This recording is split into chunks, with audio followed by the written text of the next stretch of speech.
Time Warner Audiobooks presents Rich Dad, Poor Dad, written by Robert Kiyosaki with Sharon Lechter, CPA, and read by Stephen Hoy, featuring an introduction by Robert Kiyosaki.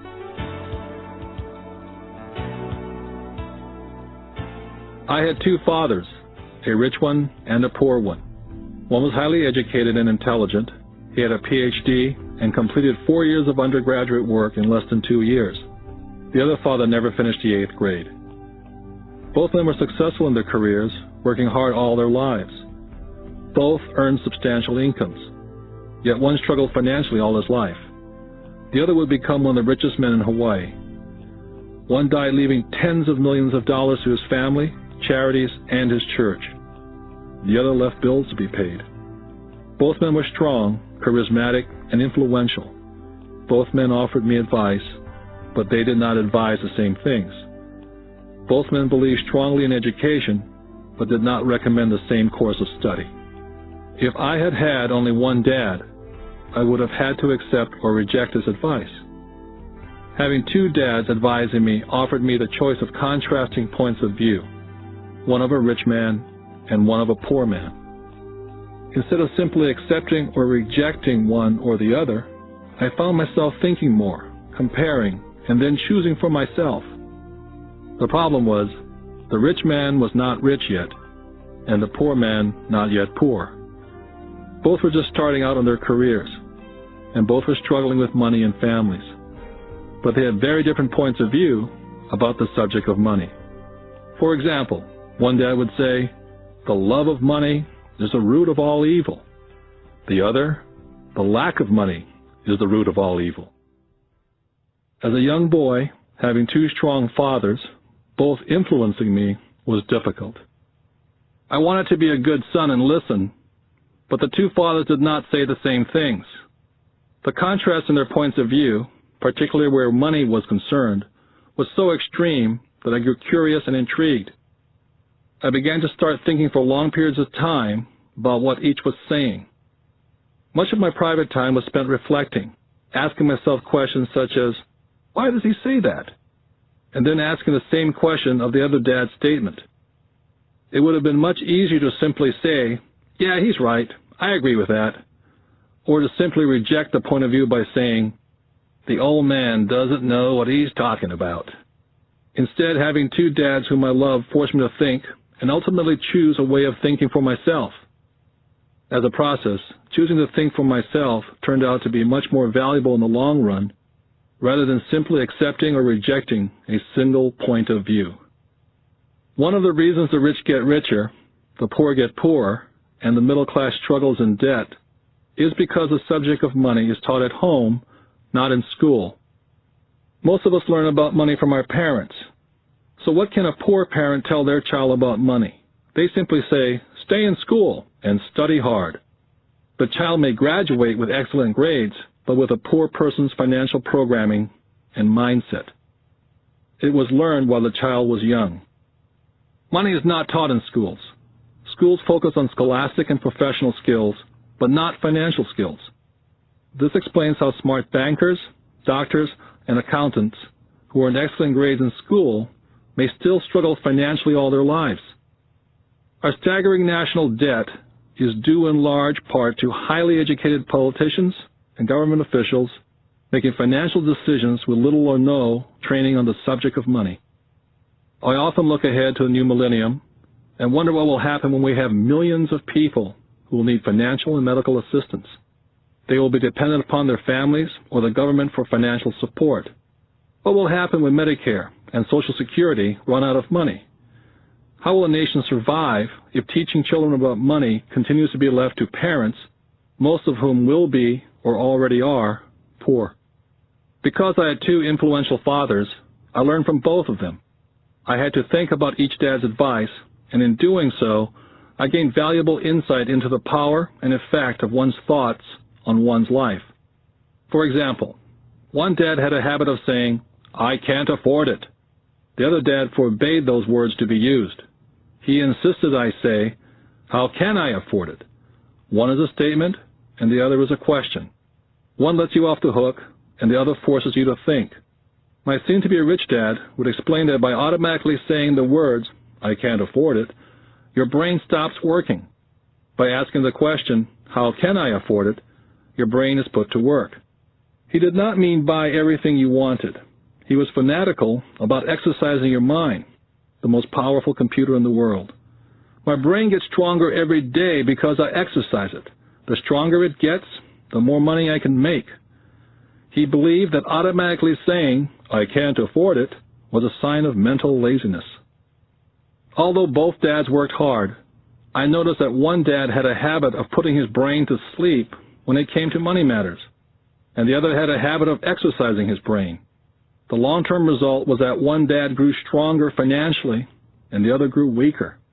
It is not much different from a person who goes to the gym to exercise on a regular basis versus someone who sits on the couch watching television. Proper physical exercise increases your chances for health, and proper mental exercise increases your chances for wealth. Laziness decreases both health and wealth. My two dads had opposing attitudes and thought. One dad thought that the rich should pay more in taxes and take care of those less fortunate. The other said, taxes punish those who produce and reward those who don't produce. One dad recommended, study hard so you can find a good company to work for. The other recommended, study hard so you can find a good company to buy. One dad said, the reason I'm not rich is because I have you kids. The other said, the reason I must be rich is because I have you kids. One dad encouraged talking about money and business at the dinner table. The other forbade the subject of money to be discussed over a meal. One said, when it comes to money, play it safe and don't take risks. The other said, learn to manage risk. One believed, our home is our largest investment and our greatest asset. The other believed, my house is a liability, and if your house is your largest investment, you're in trouble. Both dads paid their bills on time, yet one paid his bills first, while the other paid his bills last. Being a product of two strong dads allowed me the luxury of observing the effects different thoughts have on one's life. I noticed that people really do shape their life through their thoughts. For example, my poor dad always said, I'll never be rich, and that prophecy became reality. My rich dad, on the other hand, always referred to himself as rich. He would say things like, I'm a rich man, and rich people don't do this. Even when he was flat broke, after a major financial setback, he continued to refer to himself as a rich man. He would cover himself by saying, there is a difference between being poor and being broke. Broke is temporary, and poor is eternal. My poor dad would also say, I'm not interested in money, or money doesn't matter. My rich dad always said, money is power. The power of our thoughts may never be measured or appreciated, but it became obvious to me as a young boy to be aware of my thoughts and how I expressed myself. I noticed that my poor dad was poor not because of the amount of money he earned, which was significant, but because of his thoughts and his actions. As a young boy, having two fathers, I became acutely aware of being careful which thoughts I chose to adopt as my own. Whom should I listen to, my rich dad or my poor dad? Although both men had tremendous respect for education and learning, they disagreed in what they thought was important to learn. One wanted me to study hard, earn a degree, and get a good job to work for money. He wanted me to study to become a professional, an attorney, or an accountant, or to go to business school for my MBA. The other encouraged me to study to be rich, to understand how money works, and learn how to have it work for me. I don't work for money, were the words he would repeat over and over. Money works for me. At the age of 9, I decided to listen to and learn from my rich dad about money. In doing so, I chose not to listen to my poor dad, even though he was the one with all the college degrees. Once I made up my mind whom to listen to, my education about money began. My rich dad taught me over a period of 30 years, until I was age 39. He stopped once he realized that I knew and fully understood what he had been trying to drum into my often thick skull. Money is one form of power, but what is more powerful is financial education. Money comes and goes. But if you have the education about how money works, you gain power over it and can begin building wealth. The reason positive thinking alone does not work is because most people went to school and never learned how money works, so they spend their lives working for money. Because I was only 9 years old when I started, the lessons my rich dad taught me were simple. And when it was all said and done, there are only 6 main lessons repeated over 30 years. This book is about those 6 lessons, put as simply as possible as my rich dad put forth those lessons to me. The lessons are not meant to be answers, but guideposts. Guideposts that will assist you and your children to grow wealthier, no matter what happens in a world of increasing change and uncertainty. Dad, can you tell me how to get rich? My dad put down the evening paper. Why do you want to get rich, son? Because today Jimmy's mom drove up in their new Cadillac and they were going to their beach house for the weekend. He took 3 of his friends, but Mike and I weren't invited. They told us we weren't invited because we were poor kids. They did? My dad asked incredulously. Yeah, they did, I replied in a hurt tone. My dad silently shook his head, pushed his glasses up the bridge of his nose, and went back to reading his paper. I stood waiting for an answer. The year was 1956. I was 9 years old. By some twist of fate, I attended the same public school where the rich people sent their kids. We were primarily a sugar plantation town. The managers of the plantation and the other affluent people of the town, such as doctors, business owners, and bankers, sent their children to this school, grades 1 to 6. After grade 6, their children were generally sent off to private schools. Because my family lived on one side of the street, I went to this school.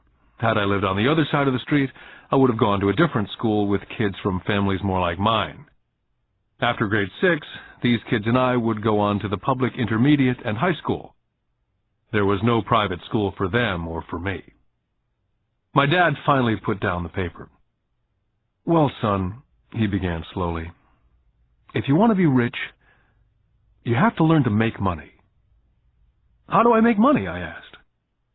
Well, use your head, son, he said, smiling, which really meant, that's all I'm going to tell you, or I don't know the answer, so don't embarrass me. The next morning I told my best friend Mike what my dad had said. As best I could tell, Mike and I were the only poor kids in this school. Mike was like me in that he was in this school by a twist of fate. Someone had drawn a jog in a line for the school district, and we wound up in school with the rich kids. So what do we do to make money? Mike asked. I don't know, I said. But do you want to be my partner? He agreed. And so on that Saturday morning, Mike became my first business partner. We spent all morning coming up with ideas on how to make money. Finally, that afternoon, a bolt of lightning came through our heads. It was an idea that Mike had gotten from a science book he'd read. Excitedly, we shook hands, and the partnership now had a business. For the next several weeks, Mike and I ran around our neighborhood, knocking on doors and asking our neighbors if they'd save their toothpaste tubes for us. With puzzled looks, most adults consented with a smile. Some asked us what we were doing, to which we replied, "We can't tell you. It's a business secret." My mom grew distressed as the weeks wore on. We had selected a site next to her washing machine as the place we would stockpile our raw materials. In a brown cardboard box that one time held ketchup bottles, our little pile of used toothpaste tubes began to grow. One day my dad drove up to see 2 9-year-old boys in the driveway with a production line operating at full speed. Fine white powder everywhere. On a long table were small milk cartons from school, and our family's hibachi grill was glowing with red-hot coals at maximum heat. Dad walked up cautiously, having to park the car at the base of the driveway, since the production line blocked the carport. As he got closer, he saw a steel pot sitting on top of the coals, with the toothpaste tubes being melted down. In those days, toothpaste did not come in plastic tubes. The tubes were made of lead. So once the paint was burned off, the tubes were dropped in a small steel pot, melted until they became liquid, and with my mom's pot holders, we were pouring the lead through a small hole in the top of the milk cartons. The milk cartons were filled with plaster of Paris. The white powder everywhere was the plaster before we mixed it with water. The milk cartons were the outer containers for plaster of Paris molds. My dad watched as we carefully poured the molten lead through a small hole in the top of the plaster of Paris cube. "What are you boys doing?" he asked with a cautious smile. "We're doing what you told me to do. We're going to be rich," I said. "Yep," said Mike, grinning and nodding his head. "We're partners." "And what is in those plaster molds?" Dad asked. "Watch," I said. "This should be a good batch." With a small hammer, I tapped at the seal that divided the cube in half. Cautiously, I pulled up the top half of the plaster mold, and a lead nickel fell out. "Oh, my God," my dad said. "You're casting nickels out of lead." "That's right," Mike said. "We're making money." My dad smiled and shook his head. Along with a fire and a box of spent toothpaste tubes in front of him were two little boys covered with white dust and smiling from ear to ear.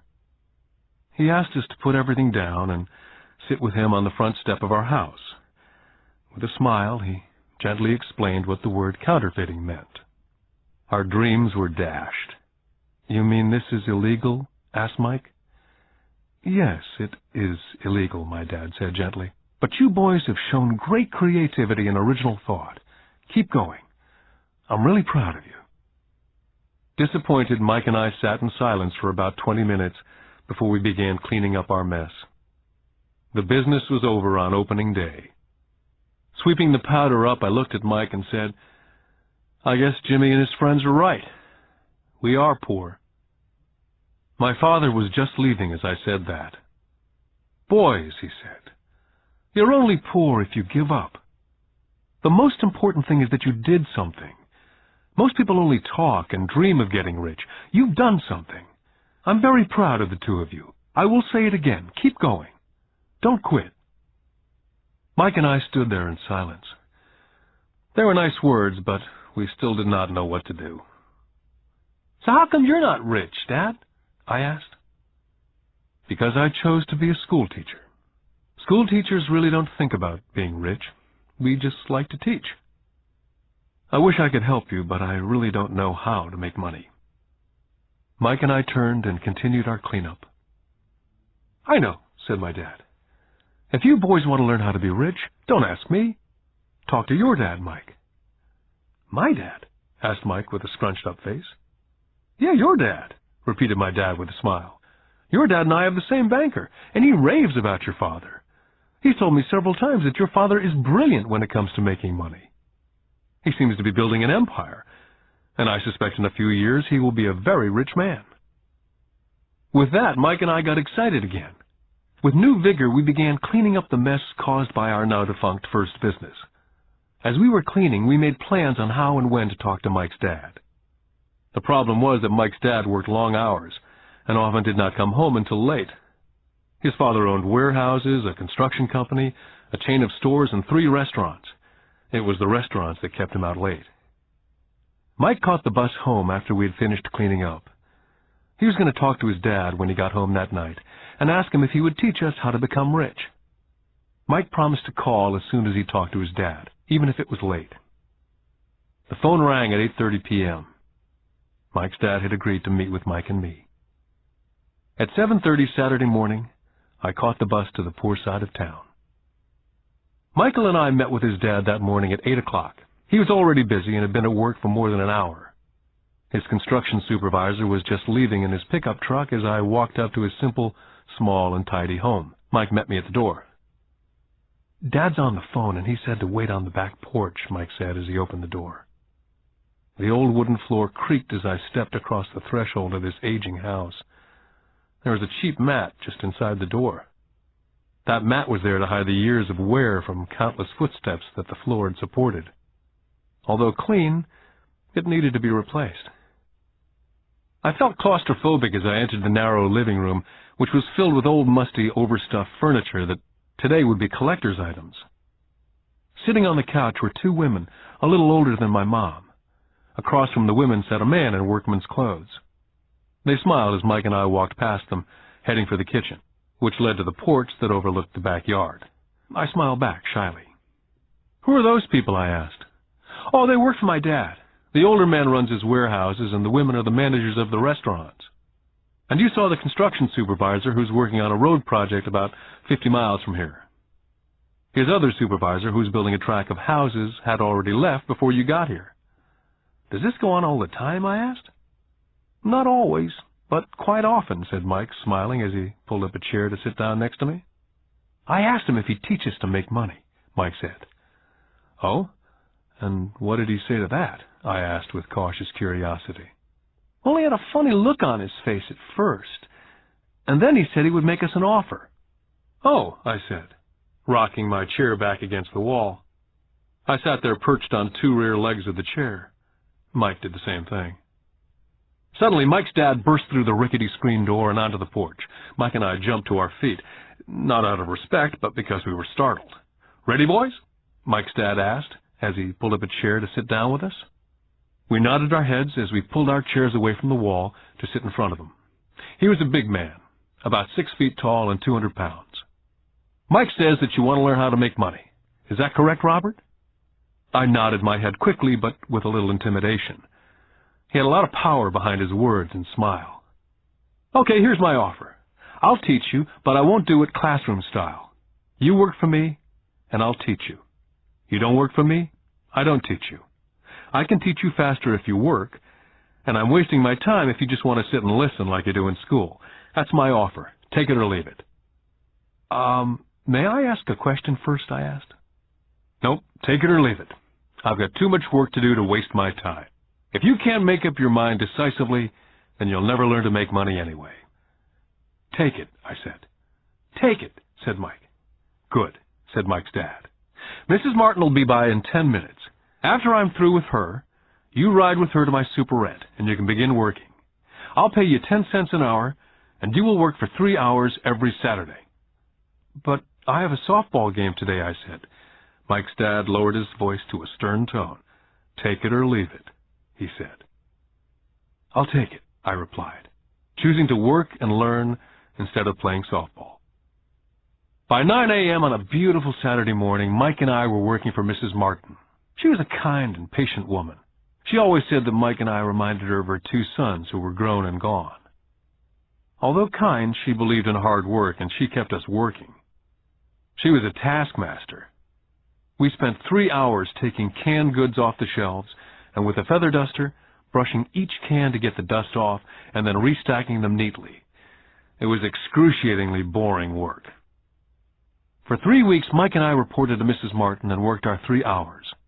By noon, our work was over, and she dropped 3 little dimes in each of our hands. Now, even at the age of 9 in the mid-50s, 30 cents was not too exciting.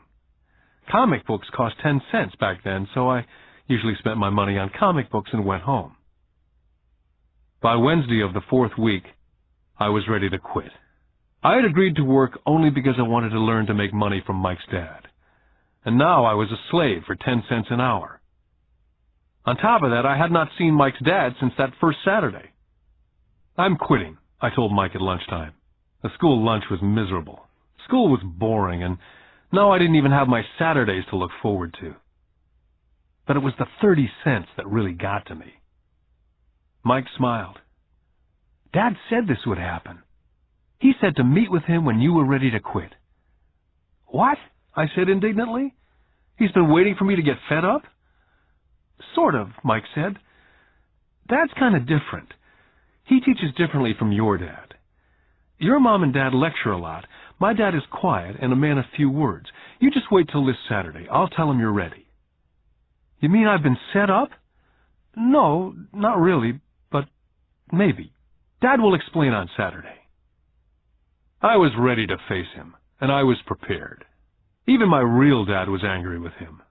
My real dad, the one I call the poor one, thought that my rich dad was violating child labor laws and should be investigated. My educated dad told me to demand what I deserve, at least 25 cents an hour. My poor dad told me that if I didn't get a raise, I was to quit immediately. At 8 o'clock Saturday morning, I was going through the same rickety door of Mike's house. Take a seat and wait in line, Mike's dad said as I entered. He turned and disappeared into his little office next to a bedroom. I looked around the room and didn't see Mike anywhere. Feeling awkward, I cautiously sat down next to the same two women who were there 4 weeks earlier. They smiled and slid across the couch to make room for me. 45 minutes went by, and I was steaming. The two women had met with him and left 30 minutes earlier. An older gentleman was in there for 20 minutes and was also gone. The house was empty, and I sat out in his musty, dark living room on a beautiful, sunny Hawaiian day, waiting to talk to a cheapskate who exploited children. I could hear him rustling around in the office, talking on the phone and ignoring me. I was now ready to walk out, but for some reason I stayed. Finally, 15 minutes later, at exactly 9 o'clock, Rich Dad walked out of his office, said nothing, and signaled with his hand for me to enter his dingy office. "I understand you want a raise or you're going to quit," Rich Dad said as he swiveled in his office chair. "Well, you're not keeping your end of the bargain," I blurted out, nearly in tears. It was really frightening for a 9-year-old boy to confront a grown-up. "You said that you'd teach me if I worked for you." "Well, I've worked for you. I've worked hard. I've given up my baseball games to work for you, and you don't keep your word. You haven't taught me anything. You're a crook like everyone in town thinks you are. You're greedy. You want all the money and don't take care of your employees. You make me wait and don't show me any respect. I'm only a little boy, and I deserve to be treated better." Rich Dad rocked back in his swivel chair, hands up to his chin, somewhat staring at me. "Not bad," he said. "In less than a month, you sound like most of my employees." "What?" I asked. Not understanding what he was saying, I continued with my grievance. "I thought you were going to keep up your end of the bargain and teach me. Instead, you want to torture me. That's cruel. That's really cruel." "I am teaching you," Rich Dad said quietly. "What have you taught me?" "Nothing," I said angrily. "You haven't even talked to me once since I agreed to work for peanuts. 10 cents an hour, huh? I should notify the government about you. We have child labor laws, you know. My dad works for the government, you know." "Wow," said Rich Dad. "Now you sound like most of the people who used to work for me. People I've either fired or they've quit." "So what do you have to say?" I demanded, feeling pretty brave for a little kid. "How do you know that I've not taught you anything?" asked Rich Dad calmly. "Well, you've never talked to me. I've worked for 3 weeks, and you've not taught me anything," I said with a pout. "Does teaching mean talking or a lecture?" Rich Dad asked. "Well, yes," I replied. "That's how they teach you in school," he said, smiling. "But that is not how life teaches you. And I would say that life is the best teacher of all. Most of the time, life does not talk to you, just sort of pushes you around. Each push is life saying, 'Wake up. There's something I want you to learn.'" I had no idea what he was talking about. Life pushes all of us around. Some give up, others fight. A few learn the lesson and move on. They welcome life pushing them around. To these few people, it means they need and want to learn something. They learn and move on. Most quit, and a few like you fight. Rich Dad stood and shut the creaky old wooden window that needed repair. "If you learn this lesson, you will grow into a wise, wealthy, and happy young man. If you don't, you will spend your life blaming a job, low pay, or your boss for your problems. You'll live life hoping for that big break that'll solve all your money problems." Rich Dad looked over to me to see if I was still listening. His eyes met mine. We stared at each other, streams of communication going between us through our eyes. Finally, I pulled away once I had absorbed his last message. I knew he was right. I was blaming him, and I did ask to learn. I was fighting. Rich Dad continued, "Or if you're the kind of person who has no guts, you just give up every time life pushes you.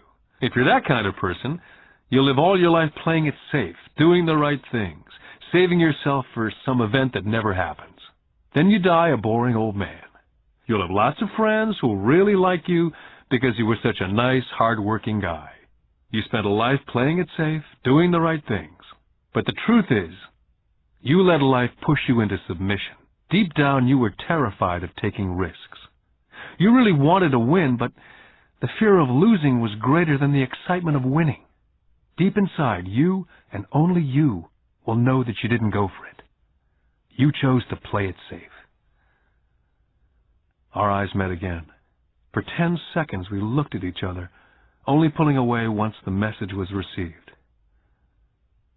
"You've been pushing me around?" I asked. "Some people might say that," smiled Rich Dad. "I would say that I just gave you a taste of life." "What taste of life?" I asked, still angry but not curious.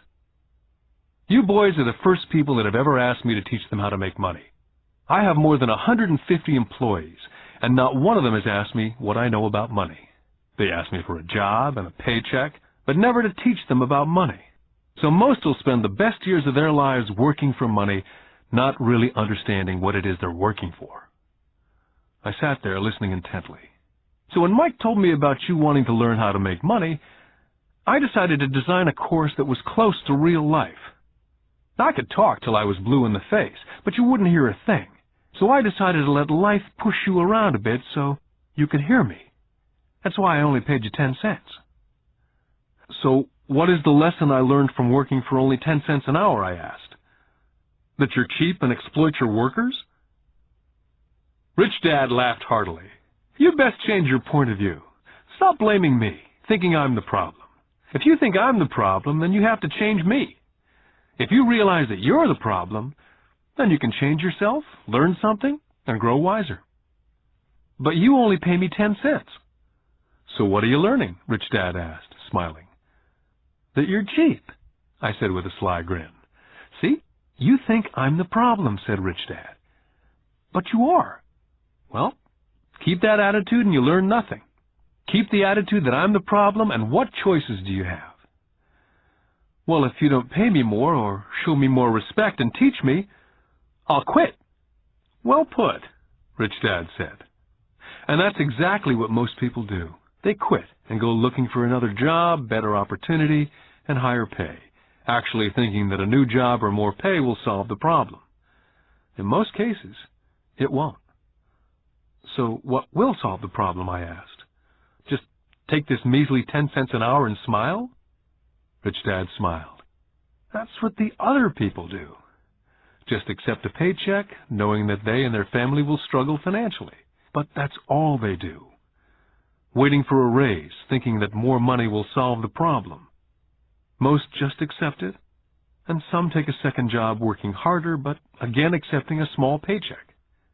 I sat staring at the floor, beginning to understand the lesson Rich Dad was presenting. I could sense it was a taste of life. Finally, I looked up and repeated the question. "So what will solve the problem?" "This," he said, tapping me gently on the head. "This stuff between your ears."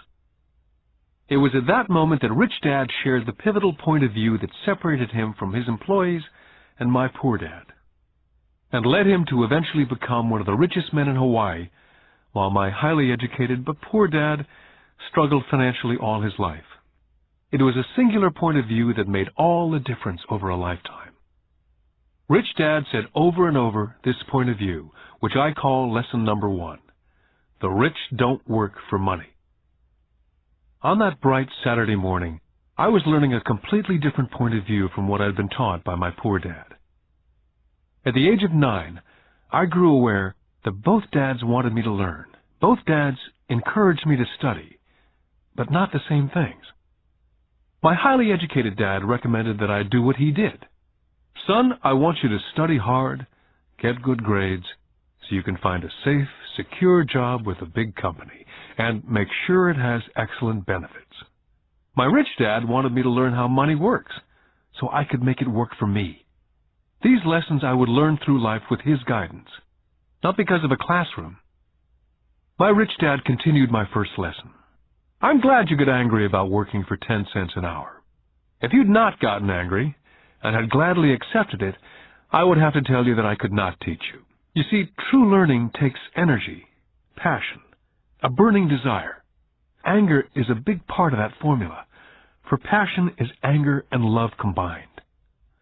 When it comes to money, most people want to play it safe and feel secure, so passion does not direct them, fear does." "So is that why they'll take a job with low pay?" I asked. "Yes," said Rich Dad. "Some people say I exploit people because they don't pay as much as the sugar plantation or the government. I say people exploit themselves. It's their fear, not mine. But don't you feel you should pay them more? I asked. I don't have to. And besides, more money will not solve the problem. Just look at your dad. He makes a lot of money and he still can't pay his bills. Most people, given more money, only get into more debt. So that's why the 10 cents an hour, I said, smiling. It's a part of the lesson. That's right, smiled Rich Dad. You see, your dad went to school and got an excellent education so he could get a high-paying job, which he did. But he still has money problems because he never learned anything about money at school. On top of that, he believes in working for money. And you don't, I asked? No, not really, said Rich Dad. If you want to learn to work for money, then stay in school. That's a great place to learn to do that. But if you want to learn how to have money work for you, then I will teach you that. But only if you want to learn. Wouldn't everyone want to learn that, I asked? No, said Rich Dad, simply because it's easier to learn to work for money, especially if fear is your primary emotion when the subject of money is discussed. I don't understand, I said with a frown. Oh, don't worry about that for now. Just know that it's fear that keeps most people working at a job. The fear of not paying their bills, the fear of being fired, the fear of not having enough money, the fear of starting over. That's the price of studying to learn a profession or trade and then working for money. Most people become a slave to money and then get angry at their boss. Learning to have money work for you is a completely different course of study, I asked. Absolutely, Rich Dad answered. Absolutely. We sat in silence.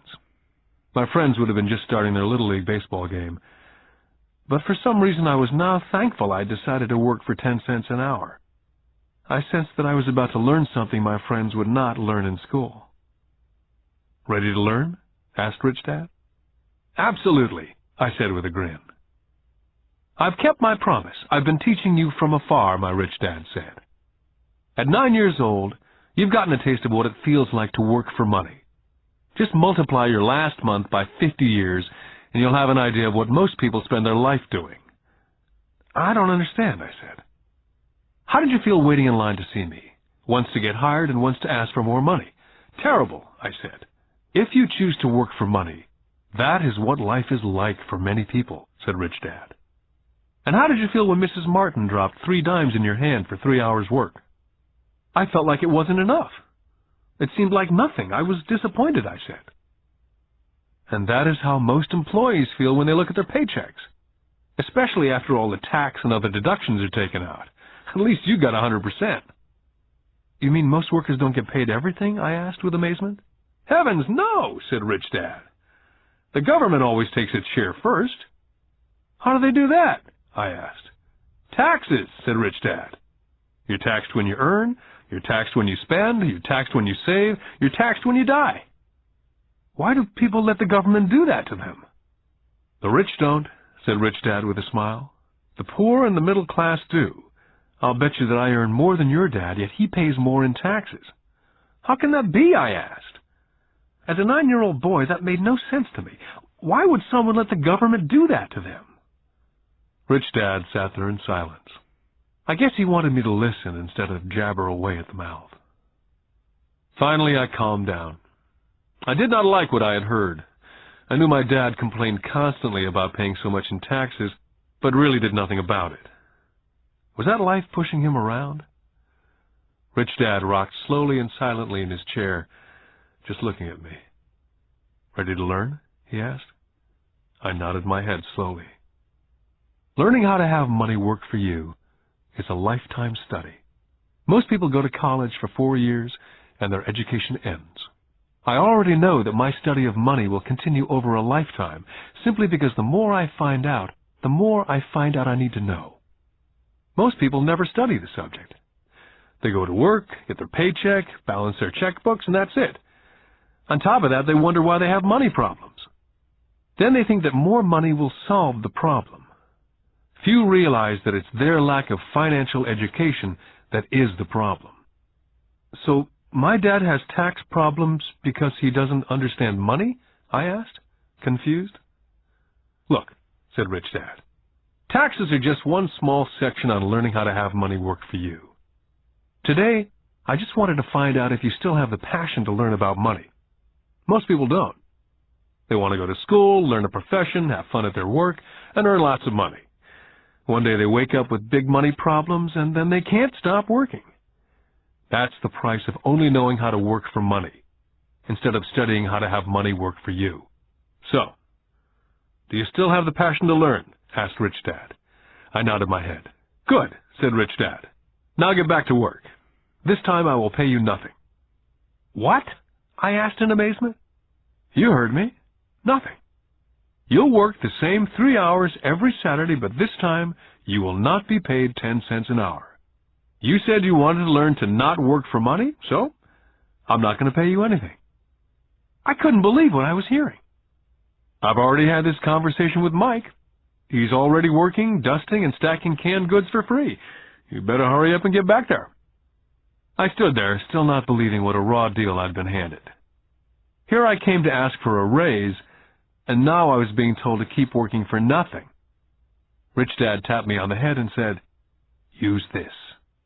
Now get out of here." I didn't tell my poor dad I wasn't being paid. He would not have understood, and I did not want to try to explain something that I did not yet understand myself. For 3 more weeks, Mike and I worked for 3 hours every Saturday for nothing. The work didn't bother me, and the routine got easier. It was the missed baseball games and not being able to afford to buy a few comic books that got to me. Rich Dad stopped by at noon on the 3rd week. We heard his truck pull up in the parking lot and sputter when the engine was turned off. He entered the store and greeted Mrs. Martin with a hug. After finding out how things were going in the store, he reached into the ice cream freezer, pulled out 2 bars, paid for them, and signaled to Mike and me, "Let's go for a walk, boys." We crossed the street, dodging a few cars, and walked across a large grassy field where a few adults were playing softball. Sitting down at a remote picnic table, he handed Mike and me the ice cream bars. "How's it going, boys?" "Okay," Mike said. I nodded in agreement. "Learn anything yet?" Rich Dad asked. Mike and I looked at each other, shrugged our shoulders, and shook our heads in unison. "Well, you boys had better start thinking. You're staring at one of life's biggest lessons. If you learn the lesson, you'll enjoy a life of great freedom and security. If you don't learn the lesson, you'll wind up like Mrs. Martin and most of the people playing softball in this park. They work very hard for a little money, clinging to the illusion of job security, looking forward to a 3-week vacation each year and a skimpy pension after 45 years of work. Now, if that excites you, I'll give you a raise to 25 cents an hour." "But these are good, hard-working people. Are you making fun of them?" I demanded. A smile came over Rich Dad's face. "Mrs. Martin's like a mother to me, and I would never be that cruel. I may sound cruel because I'm doing my best to point something out to the 2 of you. I want to expand your point of view so you can see something most people never have the benefit of seeing because their vision is too narrow. Most people never see the trap they're in." Mike and I sat there uncertain of his message. He sounded cruel, yet we could sense he was desperately wanting us to know something. With a smile, Rich Dad said, "Doesn't that 25 cents an hour sound good? Doesn't that make your heart beat a little faster?" I shook my head no, but it really did. 25 cents an hour would be big bucks to me. "Okay, I'll pay you $1 an hour," Rich Dad said with a sly grin. Now my heart was beginning to race. My brain was screaming, "Take it, take it." I could not believe what I was hearing. Still, I said nothing. "Okay, $2 an hour." My little 9-year-old brain and heart nearly exploded. After all, it was 1956, and being paid $2 an hour would have made me the richest kid in the world. I couldn't imagine earning that kind of money. I wanted to say yes, but somehow my mouth stayed silent. Maybe my brain had overheated and blown a fuse, but deep down I badly wanted that $2 an hour. The ice cream had melted and was running down my hand. Rich Dad was looking at 2 boys staring back at him, eyes wide open and brains empty. He knew that he was testing us, and he knew there was part of our emotions that wanted to take the deal. "Okay," he said, $5 an hour. Suddenly there was a silence from inside me. Something had changed. The offer was too big, and had gotten ridiculous. Not too many grown-ups in 1956 made more than $5 an hour. The temptation disappeared and a calm set in. Slowly I turned to my left to look at Mike. He looked back at me. The part of my soul that was weak and needy was silenced. The part of me that had no price took over. There was a calm and a certainty about money that entered my brain and my soul.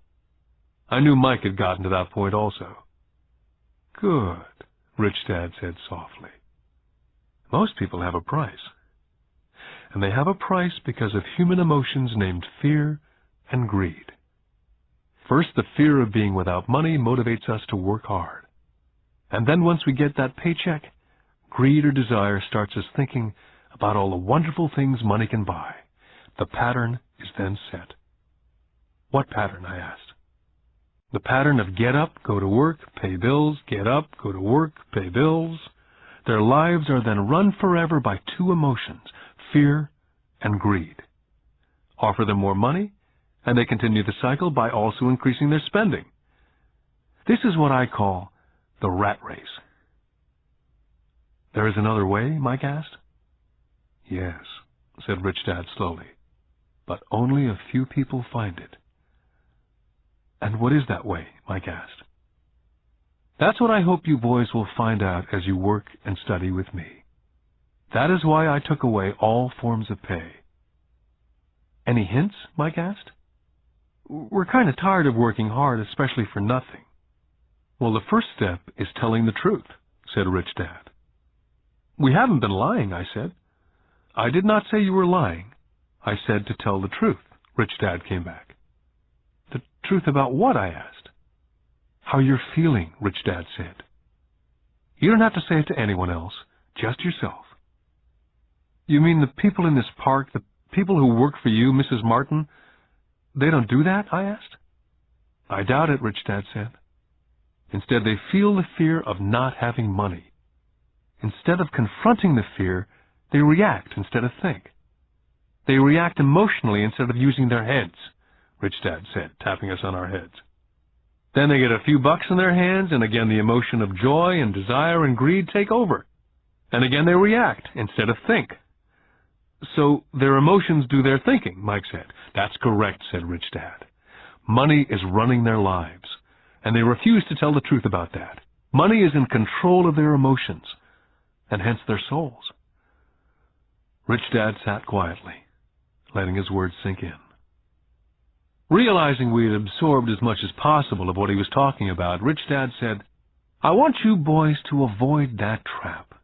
That is really what I want to teach you. Not just to be rich, because being rich does not solve the problem." "It doesn't?" I asked, surprised. "No, it doesn't. Let me finish with the other emotion, which is desire. Some call it greed, but I prefer desire. It's perfectly normal to desire something better, prettier, more fun or exciting. So people also work for money because of desire. They desire money for the joy they think it can buy. But the joy that money brings is often short-lived, and they soon need more money for more joy, more pleasure, more comfort, more security. So they keep working, thinking money will soothe their souls that are troubled by fear and desire. But money cannot do that. "Even for rich people?" Mike asked. "Rich people included," said Rich Dad. "In fact, the reason many rich people are rich is not because of desire, but because of fear. They actually think that money can eliminate that fear of not having money, of being poor. So they amass tons of it only to find out that the fear gets worse. They now fear losing it. I have friends who keep on working even though they have plenty. I know people who have millions who are more afraid now than when they were poor. They're terrified of losing all their money. I want to teach you to master the power of money, not be afraid of it. And they don't teach that in school. If you don't learn it, you can become a slave to money." It was finally making sense. He did want us to widen our views, to see what Mrs. Martin could not see, his employees could not see, or my dad for that matter. He used examples that sounded cruel at the time, but I've never forgotten them. My vision widened that day, and I could begin to see the trap that lay ahead for most people. You see, we're all employees, ultimately. We just work at different levels, said Rich Dad. I just want you boys to have a chance to avoid the trap. The trap caused by those two emotions, fear and desire. Use them in your favor, not against you. That's what I want to teach you. I'm not interested in just teaching you to make a pile of money. That won't handle the fear or desire. If you don't first handle fear and desire and you get rich, you'll only be a high-paid slave. So how do we avoid the trap, I asked. The main cause of poverty or financial struggle is fear and ignorance, not the economy or the government or the rich. It's self-inflicted fear and ignorance that keeps people trapped. So you boys go to school and get your college degrees. I'll teach you how to stay out of the trap. The pieces of the puzzle were appearing. My highly educated dad had a great education and a great career, but school never told him how to handle money or his fears. It became clear that I could learn different and important things from two fathers. So you've been talking about the fear of not having money. How does the desire of money affect our thinking? Mike asked. How did you feel when I tempted you with a pay raise? Did you notice your desires rising? We nodded our heads. By not giving into your emotions, you were able to delay your reactions and think. That's most important. We will always have emotions of fear and greed. From here on in, it's most important for you to use those emotions to your advantage and for the long term, and not simply let your emotions run you by controlling your thinking. Most people use fear and greed against themselves. That's the start of ignorance. Most people live their lives chasing paychecks, pay raises, and job security because of the emotions of desire and fear, not really questioning where those emotion-driven thoughts are leading them. It's just like the picture of a donkey dragging a cart with its owner dangling a carrot just in front of the donkey's nose. The donkey's owner may be going where he wants to go, but the donkey is chasing an illusion. Tomorrow there will only be another carrot for the donkey. You mean the moment I began to picture a new baseball glove, candy or toys that's like a carrot to a donkey, Mike asked? Yeah. And as you get older, your toys get more expensive. New car, boat, and a big house to impress your friends, said Rich Dad with a smile. Fear pushes you out the door, and desire calls to you, enticing you toward the rocks. That's the trap. So what's the answer? Mike asked. What intensifies fear and desire is ignorance. That's why rich people with lots of money often have more fear the richer they get. Money is the carrot, the illusion. Rich Dad went on to explain that a human's life is a struggle between ignorance and illumination. He explained that once a person stops searching for information and knowledge of oneself, ignorance sets in. That struggle is a moment-to-moment decision to learn to open or close one's mind. Look, school is very, very important. You go to school to learn a skill or a profession so as to be a contributing member of society. Every culture needs teachers, doctors, mechanics, artists, cooks, business people, police officers, firefighters, soldiers. Schools train them so our culture can thrive and flourish, said Rich Dad. Unfortunately for many people, school is the end, not the beginning. What does ignorance have to do with greed and fear, I asked. Because it's ignorance about money that causes so much greed and so much fear, said Rich Dad. Let me give you some examples. A doctor wanting more money to better provide for his family raises his fees. By raising his fees, it makes healthcare more expensive for everyone. Now it hurts the poor people the most, so poor people have worse health than those with money. Because the doctors raise their rates, the attorneys raise their rates. Because the attorneys' rates have gone up, school teachers want a raise, which raises our taxes, and on and on and on. Soon there will be such a horrifying gap between the rich and the poor that chaos will break out, and another great civilization will collapse. Great civilizations collapsed when the gap between the haves and the have-nots was too great. America's on the same course, proving once again that history repeats itself, because we do not learn from history. We only memorize historical dates and names, not the lesson. Aren't prices supposed to go up, I asked. Not in an educated society with a well-run government. Prices should actually come down. Of course, that's often only true in theory. Prices go up because of greed and fear caused by ignorance. If schools taught people about money, there would be more money and lower prices. But schools only focus on teaching people to work for money, not how to harness money's power. But don't we have business schools, Mike asked? Aren't you encouraging me to go to business school for my master's degree? Yes, said Rich Dad.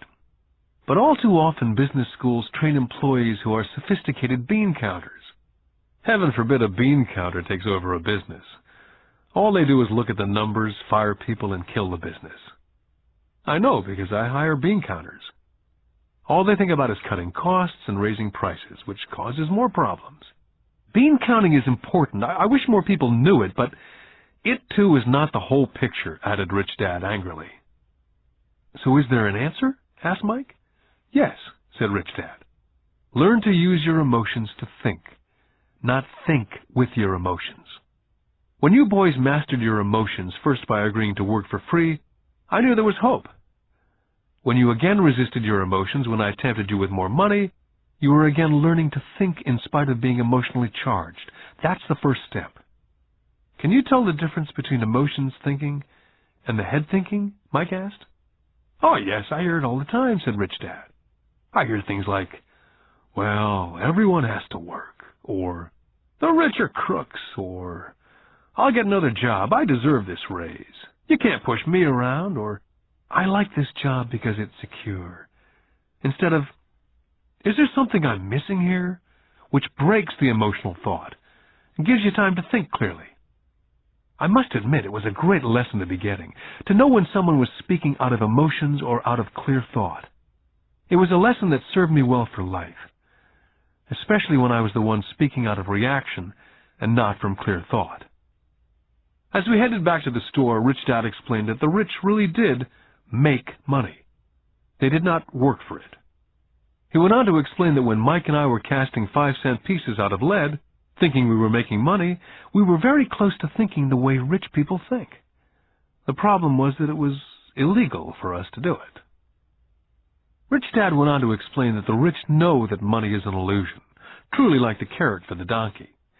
It's only out of fear and greed that the illusion of money is held together by billions of people thinking that money is real. Money is really made up. It was only because of the illusion of confidence and the ignorance of the masses that the house of cards stood standing. In fact, he said, in many ways the donkey's carrot was more valuable than money. As he climbed into his pickup truck outside of his little convenience store, he said, "Keep working, boys. But the sooner you forget about needing a paycheck, the easier your adult life will be. Keep using your brain. Work for free. And soon your mind will show you ways of making money far beyond what I could ever pay you. You'll begin to see opportunities right in front of you that in the past would have gone unnoticed." Mike and I picked up our things from the store and waved goodbye to Mrs. Martin. We went back to the park, to the same picnic bench, and spent several more hours thinking and talking. We spent the next week at school thinking and talking. For 2 more weeks, we kept thinking and talking and working for free. At the end of the second Saturday, I was again saying goodbye to Mrs. Martin and looking at the comic book stand with a longing gaze. The hard thing about not even getting 30 cents every Saturday was that I didn't have any money to buy comic books. Suddenly, as Mrs. Martin was saying goodbye to Mike and me, I saw something she was doing that I'd never seen her do before. I mean, I'd seen her do it, but I never took notice of it. Mrs. Martin was cutting the front page of the comic book in half. She was keeping the top half of the comic book cover and throwing the rest of the comic book into a large brown cardboard box. When I asked her what she did with the comic books, she said, "I throw them away. I give the top half of the cover back to the comic book distributor for credit when he brings in the new comics. He's coming in an hour." Mike and I waited for an hour. Soon the distributor arrived, and I asked him if we could have the comic books, to which he replied, "You can have them if you work for this store and do not resell them." Our partnership was revived. Mike's mom had a spare room in the basement that no one used. We cleaned it out and began piling hundreds of comic books in that room. Soon our comic book library was open to the public. We hired Mike's younger sister, who loved to study, to be head librarian. She charged each child 10 cents admission to the library, which was open from 2:30 to 4:30 p.m. every day after school. The customers, the children of the neighborhood, could read as many comics as they could in 2 hours. It was a bargain for them, since a comic cost 10 cents each, and they could read 5 or 6 in 2 hours. Mike's sister would check the kids as they left to make sure they weren't borrowing any comic books. She also kept the books, logging in how many kids showed up each day, who they were, and any comments they might have. Mike and I averaged $9.50 per week over a 3-month period. We paid his sister $1 a week and allowed her to read the comics for free, which she rarely did since she was always studying. Mike and I kept our agreement by working in the store every Saturday and collecting all the comic books from the different stores.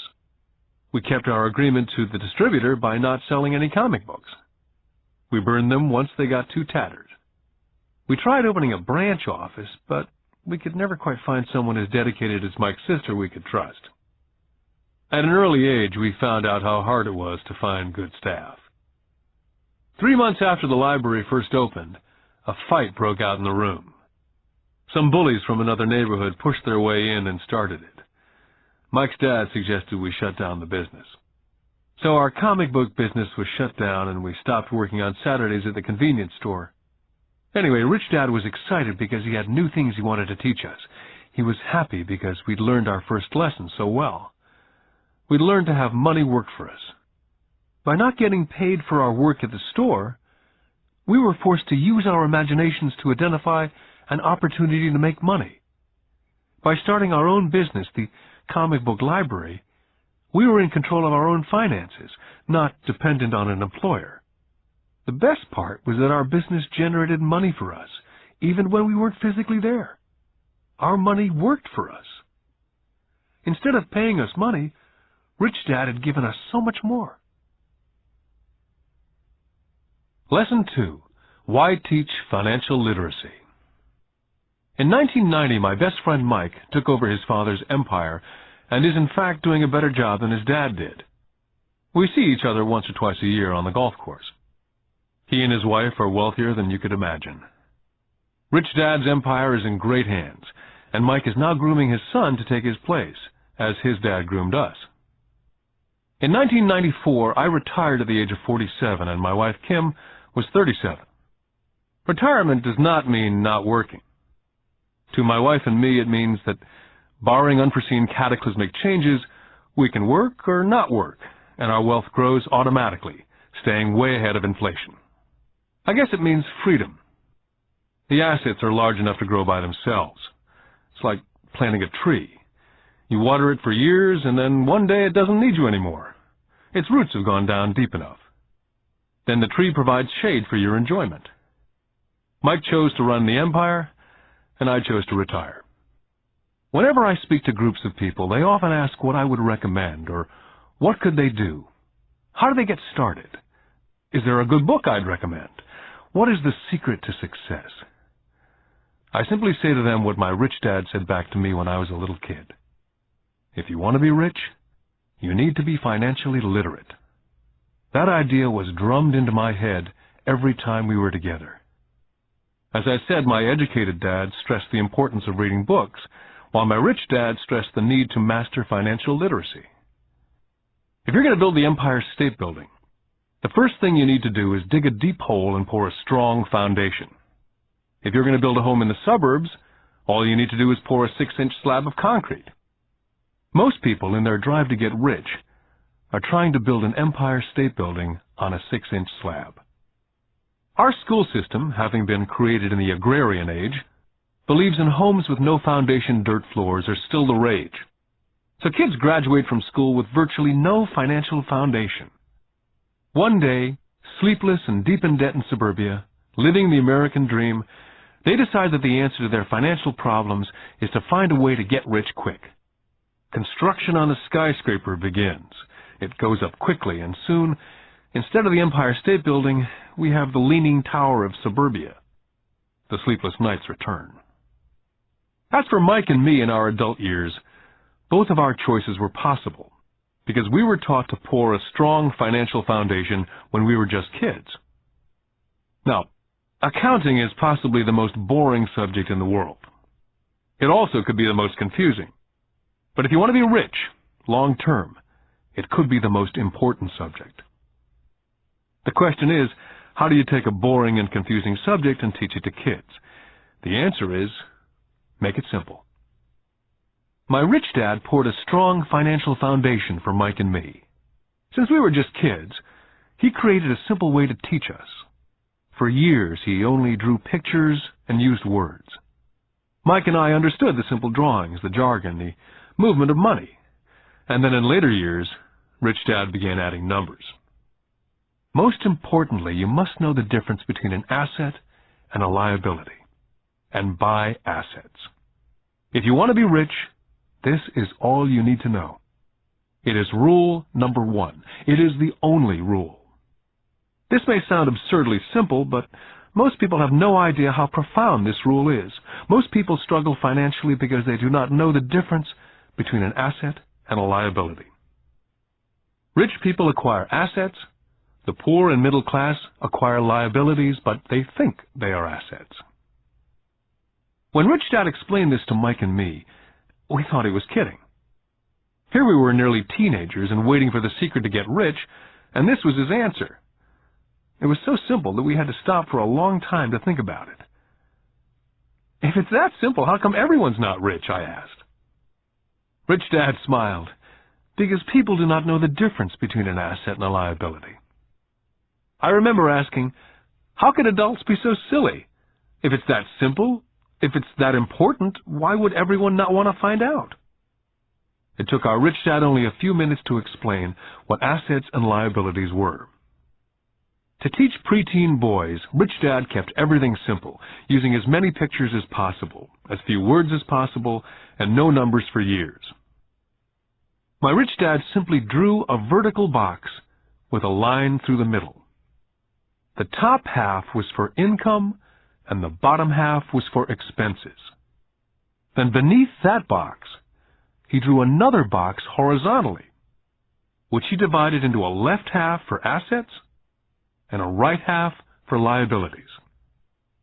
The income statement, often called a profit and loss statement, measures income and expenses, money in or money out.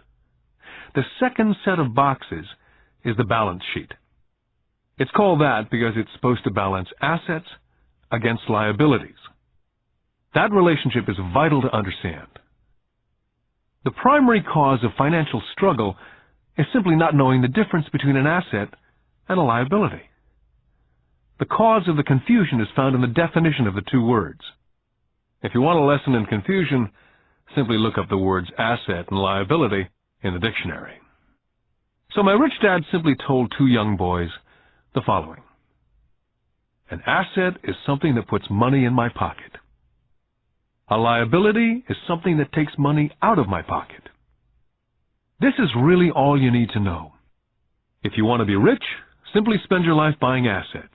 If you want to be poor or middle class, spend your life buying liabilities. It's not knowing the difference that causes most of the financial struggle in the real world. My Rich Dad then drew 3 arrows on his diagram. He explained, the arrow represents the flow of cash, or cash flow.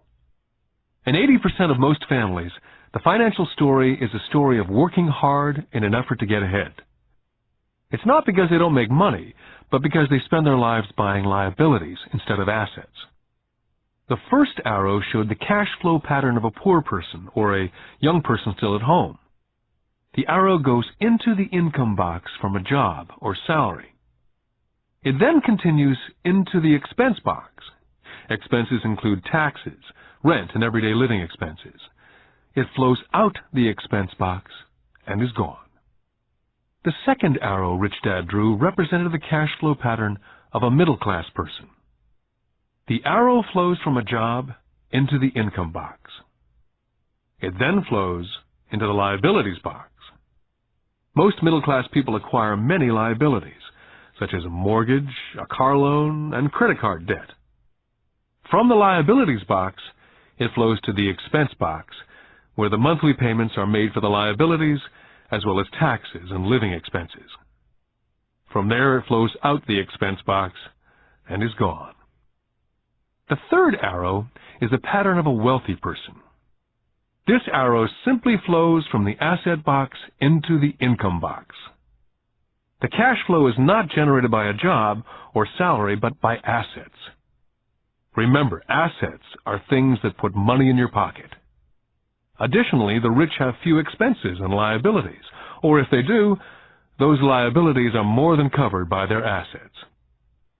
Examples such as these are oversimplified. Everyone has living expenses, the need for food, shelter, and clothing.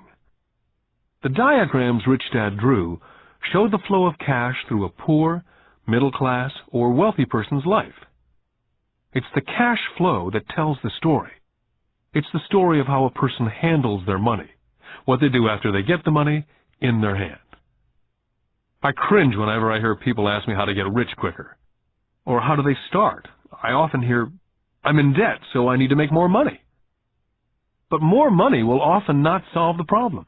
In fact, it may actually accelerate the problem. Money often makes obvious our tragic human flaws. Money often puts a spotlight on what we do not know. That's why, all too often, a person who comes into a sudden windfall of cash, let's say an inheritance, a pay raise, or lottery winnings, soon returns to the same financial mess, if not worse than the mess they were in before they received the money. Money only accentuates the cash flow pattern running in your head. If your pattern is to spend everything you get, most likely an increase in cash will just result in an increase in spending. Thus the saying, a fool and his money is one big party.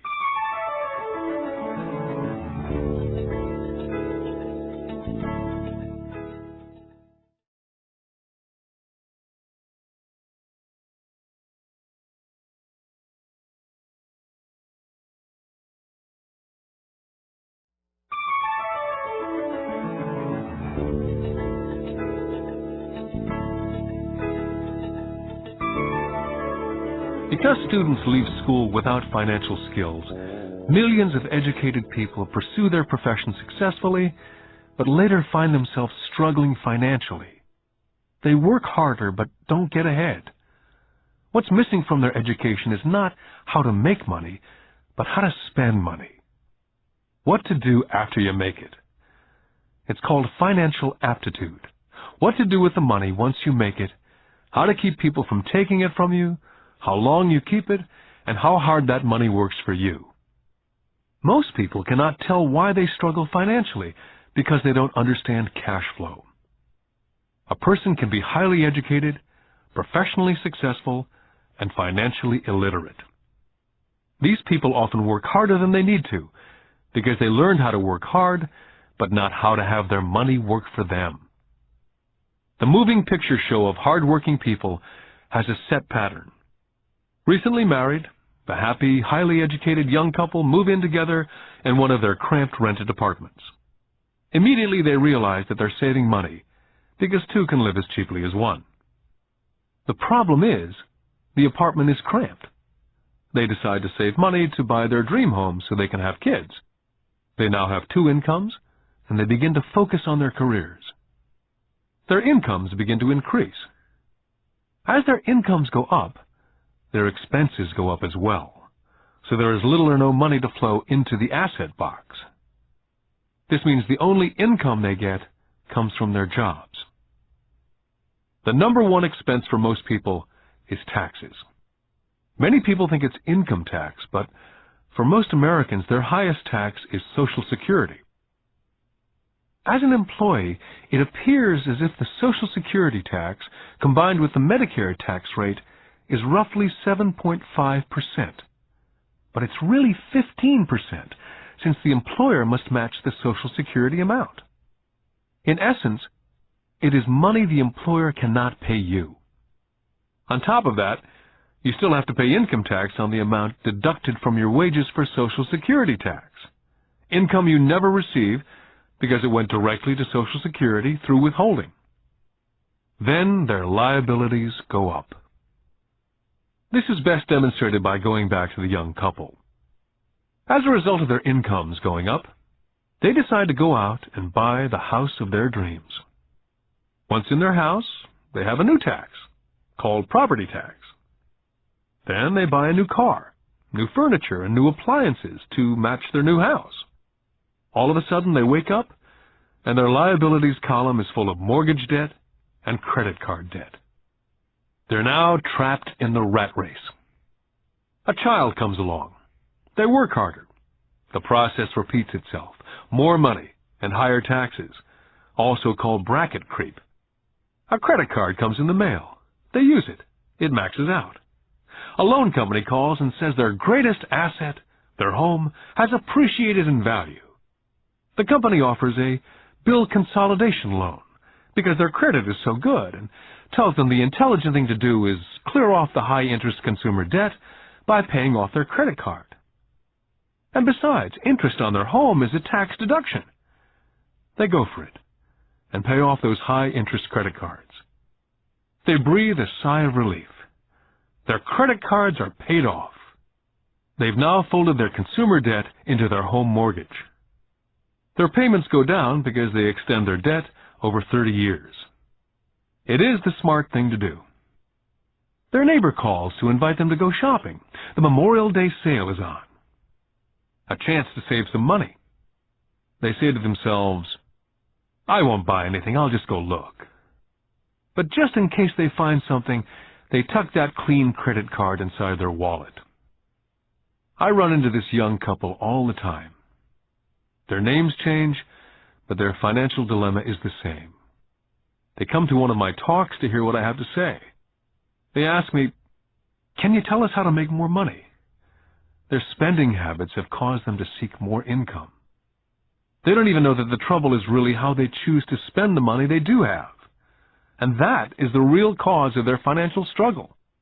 It's caused by financial illiteracy and not understanding the difference between an asset and a liability. More money seldom solves someone's money problems. Intelligence solves problems. There's a saying a friend of mine says over and over to people in debt. If you find yourself in a hole, stop digging. The poor and middle class all too often allow the power of money to control them. By simply getting up and working harder, failing to ask themselves if what they do makes sense, they shoot themselves in the foot as they leave for work every morning.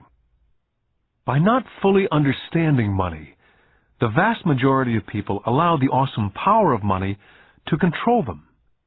The power of money is used against them. By the time Mike and I were 16 years old, we began to have problems in school. We were not bad kids. We just began to separate from the crowd. We worked for Mike's dad after school and on the weekends. Mike and I often spent hours after work just sitting at a table with his dad while he held meetings with his bankers, attorneys, accountants, brokers, investors, managers, and employees. We learned more sitting at his meetings than we did in all our years of school, college included. Mike's dad was not school educated, but he was financially educated and successful as a result. He used to tell us over and over again, an intelligent person hires people who are more intelligent than they are.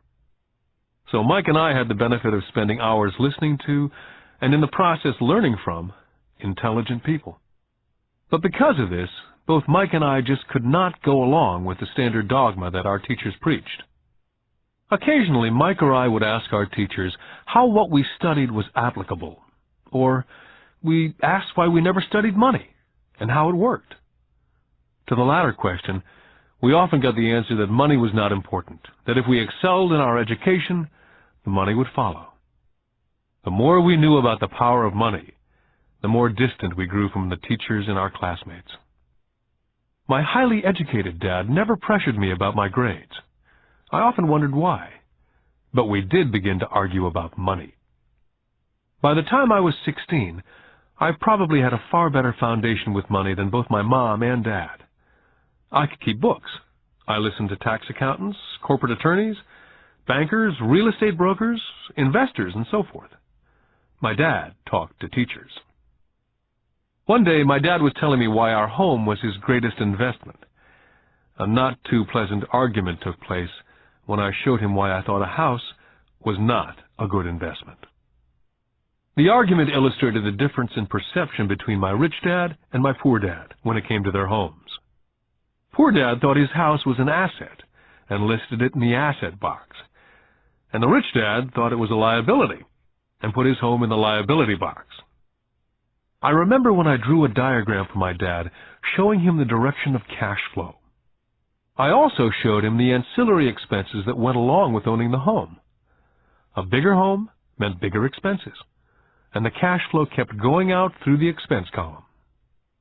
Today I am still challenged on the idea of a house not being an asset. And I know that for many people, it's their dream as well as their largest investment. And owning your own home is better than nothing. I simply offer an alternate way of looking at this popular dogma. My wife and I would love a bigger, more flashy house to impress the Joneses, but we know it is not an asset. It's a liability since it takes money out of our pocket. So here's the argument I put forth. I really do not expect most people to agree with it because a nice home is an emotional thing. And when it comes to money, high emotions tend to lower financial intelligence. When it comes to houses, I point out that most people work all their lives paying for a home they never own. In other words, most people buy a new house every so many years, each time incurring a new 30-year loan to pay off the previous one. Even though people receive a tax deduction for interest on mortgage payments, they pay for all their other expenses with after-tax dollars, even after they pay off their mortgage. Then there are property taxes. My wife's parents were shocked when the property taxes on their home went to $1,000 a month. This was after they'd retired, so the increase put a strain on their retirement budget, and they felt forced to move. Also, houses do not always go up in value. I still had friends who owe $1 million for a home that will today sell for only $700,000. Finally, the greatest losses of all are those from missed opportunities. If all your money is tied up in your house, you may be forced to work harder because your money continues blowing out of the expense column instead of adding to the asset column. The classic middle-class cash flow pattern. If a young couple would put more money into their asset column early on, their later years would get easier, especially as they prepared to send their children to college. Their assets would have grown and would be available to help cover expenses. All too often, a house only serves as a vehicle for incurring a home equity loan to pay for mounting expenses. In summary, the end result in making a decision to own a house that is too expensive in lieu of starting an investment portfolio early on impacts an individual in at least the following 3 ways. Number 1, loss of time, during which other assets could have grown in value. Number 2, loss of additional capital, which could have been invested instead of paying for high maintenance expenses related directly to the home. Number 3, loss of education. Too often people count their house, savings, and retirement plan as all they have in their asset column. Because they have no money to invest, they simply do not invest. This costs them investment experience. Most never become what the investment world calls a sophisticated investor. And the best investments are usually first sold to sophisticated investors, who then turn around and sell them to the people playing it safe. My educated dad's personal financial statement best demonstrates the life of someone in the rat race. His expenses seem to always keep up with his income, never allowing him to invest in assets. As a result, his liabilities, such as his mortgage and credit card debts, are larger than his assets. My rich dad's personal financial statement, on the other hand, reflects the results of a life dedicated to investing and minimizing liabilities. His assets greatly exceed his liabilities. A review of my rich dad's financial statement is why the rich get richer. The asset column generates more than enough income to cover expenses, with the balance reinvested into the asset column. The asset column continues to grow, and therefore the income it produces grows with it. The result being The rich get richer. The middle class finds itself in a constant state of financial struggle. Their primary income is through wages. And as their wages increase, so do their taxes. Their expenses tend to increase in equal increments as their wages increase, hence the phrase, the rat race. They treat their home as their primary asset instead of investing in income-producing assets. Remember, the most important rule is to know the difference between an asset and a liability. Once you understand the difference, concentrate your efforts on only buying income-generating assets. That's the best way to get started on a path to becoming rich. Keep doing that, and your asset column will grow. Focus on keeping liabilities and expenses down. This will make more money available to continue pouring into the asset column. This pattern of treating your home as an investment, and the philosophy that a pay raise means you can buy a larger home or spend more, is the foundation of today's debt-ridden society. This process of increased spending throws families into greater debt and into more financial uncertainty, even though they may be advancing in their jobs and receiving pay raises on a regular basis. This is high-risk living caused by weak financial education. As an employee who's also a homeowner, your working efforts are generally as follows. You work for someone else. Most people, working for a paycheck, are making the owner or the shareholders richer. Your efforts and success will help provide for the owner's success and retirement. Next, you work for the government. The government takes its share from your paycheck before you even see it. By working harder, you simply increase the amount of taxes taken by the government.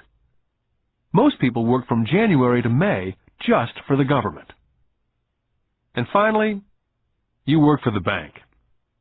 After taxes, your next largest expense is usually your mortgage and credit card debt. The problem with simply working harder is that each of these three levels takes a greater share of your increased efforts. You need to learn how to have your increased efforts benefit you and your family directly. Once you've decided to concentrate on minding your own business, how do you set your goals? For most people, they must keep their profession and rely on their wages to fund their acquisition of assets. As their assets grow, how do they measure the extent of their success? When does someone realize that they are rich, that they have wealth? As well as having my own definitions for assets and liabilities, I also have my own definition for wealth.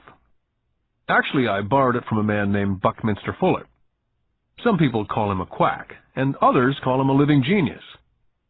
Years ago, he got all the architects buzzing because he applied for a patent in 1961 for something called a geodesic dome.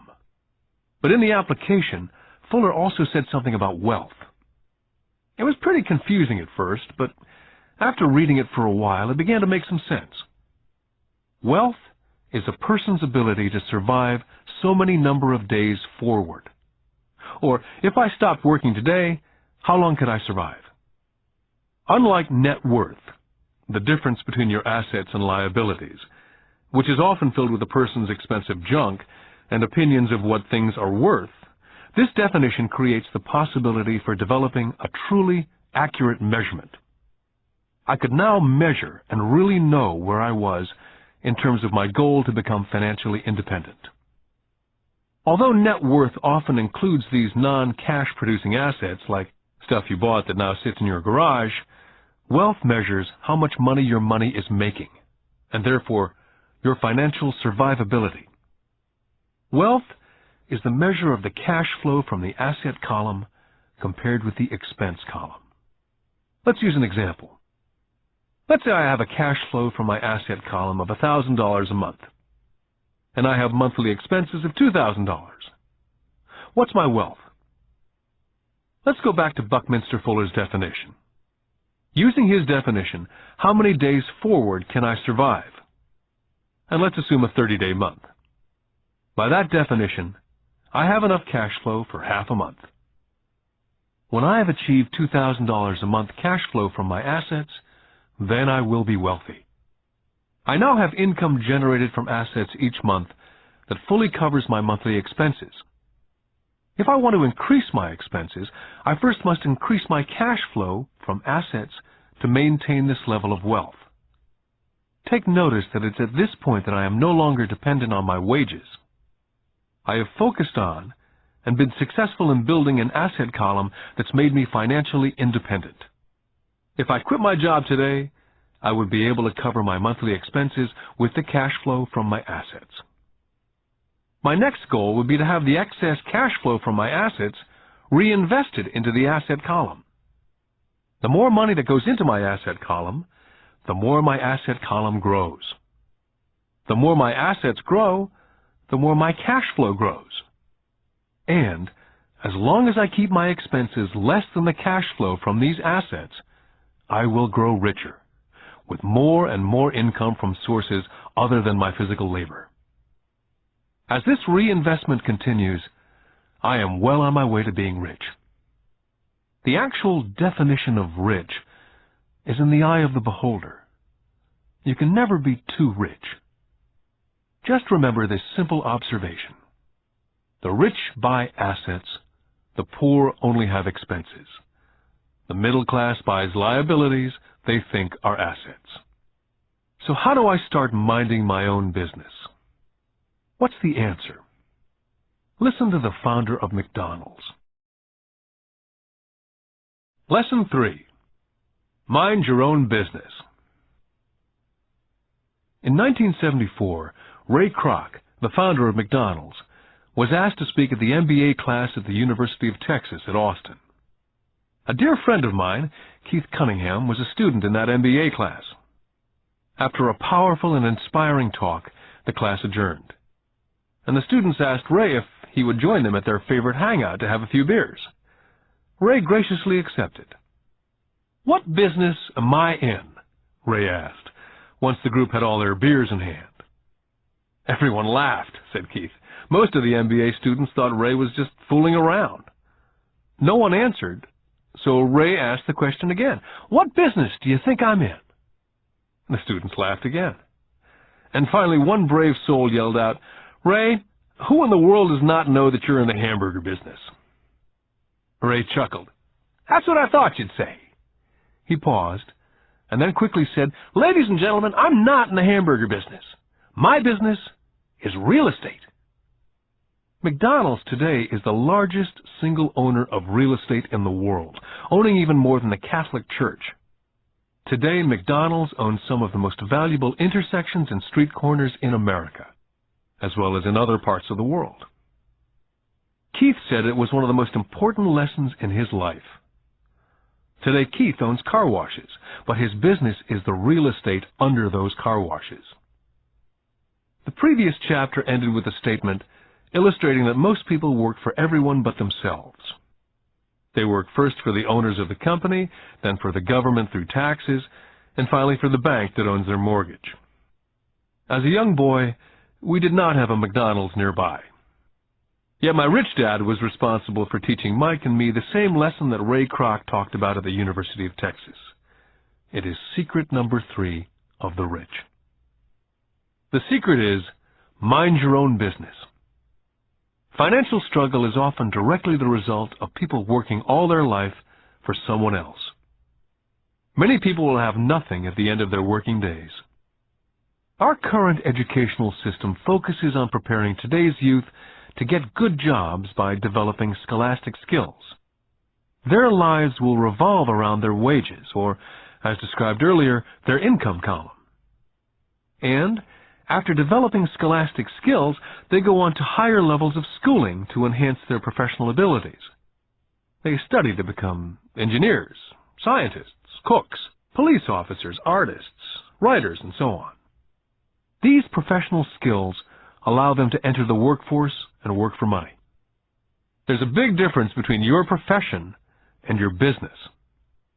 Often I ask people, "What's your business?" And they will say, "Oh, I'm a banker." Then I ask them if they own the bank, and they usually respond, "No, I work there." In that instance, they've confused their profession with their business. Their profession may be a banker, but they still need their own business. Ray Kroc was clear on the difference between his profession and his business. His profession was always the same. He was a salesman. At one time he sold mixers for milkshakes, and soon thereafter he was selling hamburger franchises. But while his profession was selling hamburger franchises, his business was the accumulation of income-producing real estate. To become financially secure, a person needs to mind their own business. Your business revolves around your asset column, as opposed to your income column. As stated earlier, the number one rule is to know the difference between an asset and a liability, and to buy assets. The rich focus on their asset columns, while everyone else focuses on their income statements.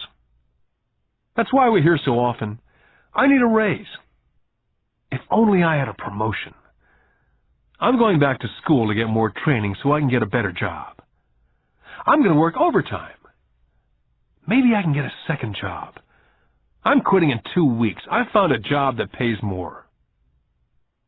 In some circles, these are sensible ideas. Yet if you listen to Ray Kroc, you're still not minding your own business. These ideas all still focus on the income column, and will only help a person become more financially secure if the additional money is used to purchase income-generating assets. The primary reason the majority of the poor and middle class are fiscally conservative, which means I can't afford to take risks, is that they have no financial foundation. They have to cling to their jobs. They have to play it safe. When downsizing became the in thing to do, millions of workers found out that their largest so-called asset, their home, was eating them alive. Their asset, called a house, still cost them money every month.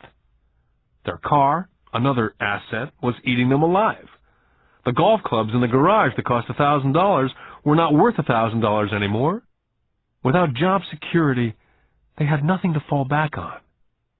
What they thought were assets could not help them survive in a time of financial crisis. So many people have put themselves in deep financial trouble when they run short of income. To raise cash, they sell their assets. First, their personal assets can generally be sold for only a fraction of the value that's listed in their personal balance sheet. Or if there's a gain on the sale of the assets, they're taxed on the gain.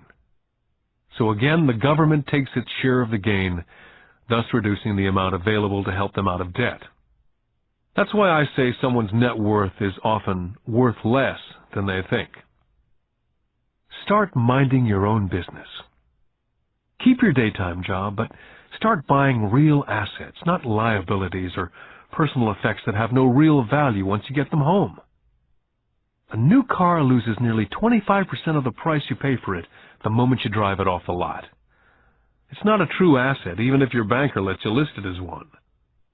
My $400 new titanium driver was worth $150 the moment I teed off. For adults, keep your expenses low, reduce your liabilities, and diligently build a base of solid assets. For young people who've not yet left home, it's important for parents to teach them the difference between an asset and a liability. Get them to start building a solid asset column before they leave home, get married, buy a house, have kids, and get stuck in a risky financial position, clinging to a job and buying everything on credit. I see so many young couples who get married and trap themselves into a lifestyle that will not let them get out of debt for most of their working years. For most people, just as the last child leaves home, the parents realize they've not adequately prepared for retirement, and they begin to scramble to put some money away. Then their own parents become ill, and they find themselves with new responsibilities. So, what kind of assets am I suggesting that you or your children acquire? In my world, real assets fall into several different categories. First, businesses that do not require my presence. I own them, but they're managed or run by other people. If I have to work there, it's not a business. It becomes my job. Then come categories such as stocks, bonds, mutual funds, income-generating real estate, notes or IOUs, royalties from intellectual property such as music, scripts, patents, and finally anything else that has value, produces income, or appreciates and has a ready market. As a young boy, my educated dad encouraged me to find a safe job. My rich dad, on the other hand, encouraged me to begin acquiring assets that I loved. If you don't love it, you won't take care of it. I collect real estate simply because I love buildings and land. I love shopping for them. I could look at them all day long. When problems arise, the problems are not so bad that it changes my love for real estate. For people who hate real estate, they shouldn't buy it. I love stocks of small companies, especially startups. The reason is that I am an entrepreneur, not a corporate person. In my early years, I worked in large organizations such as Standard Oil of California, the U.S. Marine Corps, and Xerox Corporation. I enjoyed my time with those organizations and have fond memories, but I know deep down I'm not a company man. I like starting companies, not running them. So my stock buys are usually of small companies, and sometimes I even start the company and take it public. Fortunes are made in new stock issues, and I love the game. Many people are afraid of small-cap companies and call them risky, and they are. But risk is always diminished if you love what the investment is, understand it, and know the game. For years, even while I was with the Marine Corps and Xerox, I did what my rich dad recommended. I kept my daytime job, but I still minded my own business. I was active in my asset column. I traded real estate and small stocks. Rich Dad always stressed the importance of financial literacy. The better I was at understanding the accounting and cash management, the better I would be at analyzing investments and eventually starting and building my own company. I would not encourage anyone to start a company unless they really want to. Knowing what I know about running a company, I would not wish that task on anyone. There are times when people cannot find employment where starting a company is a solution for them. The odds are against success. 9 out of 10 companies fail in 5 years. Of those that survive the first 5 years, 9 out of every 10 of those eventually fail as well. So only if you really have the desire to own your own company do I recommend it. Otherwise, keep your daytime job and mind your own business. When I say mind your own business, I mean to build and keep your asset column strong.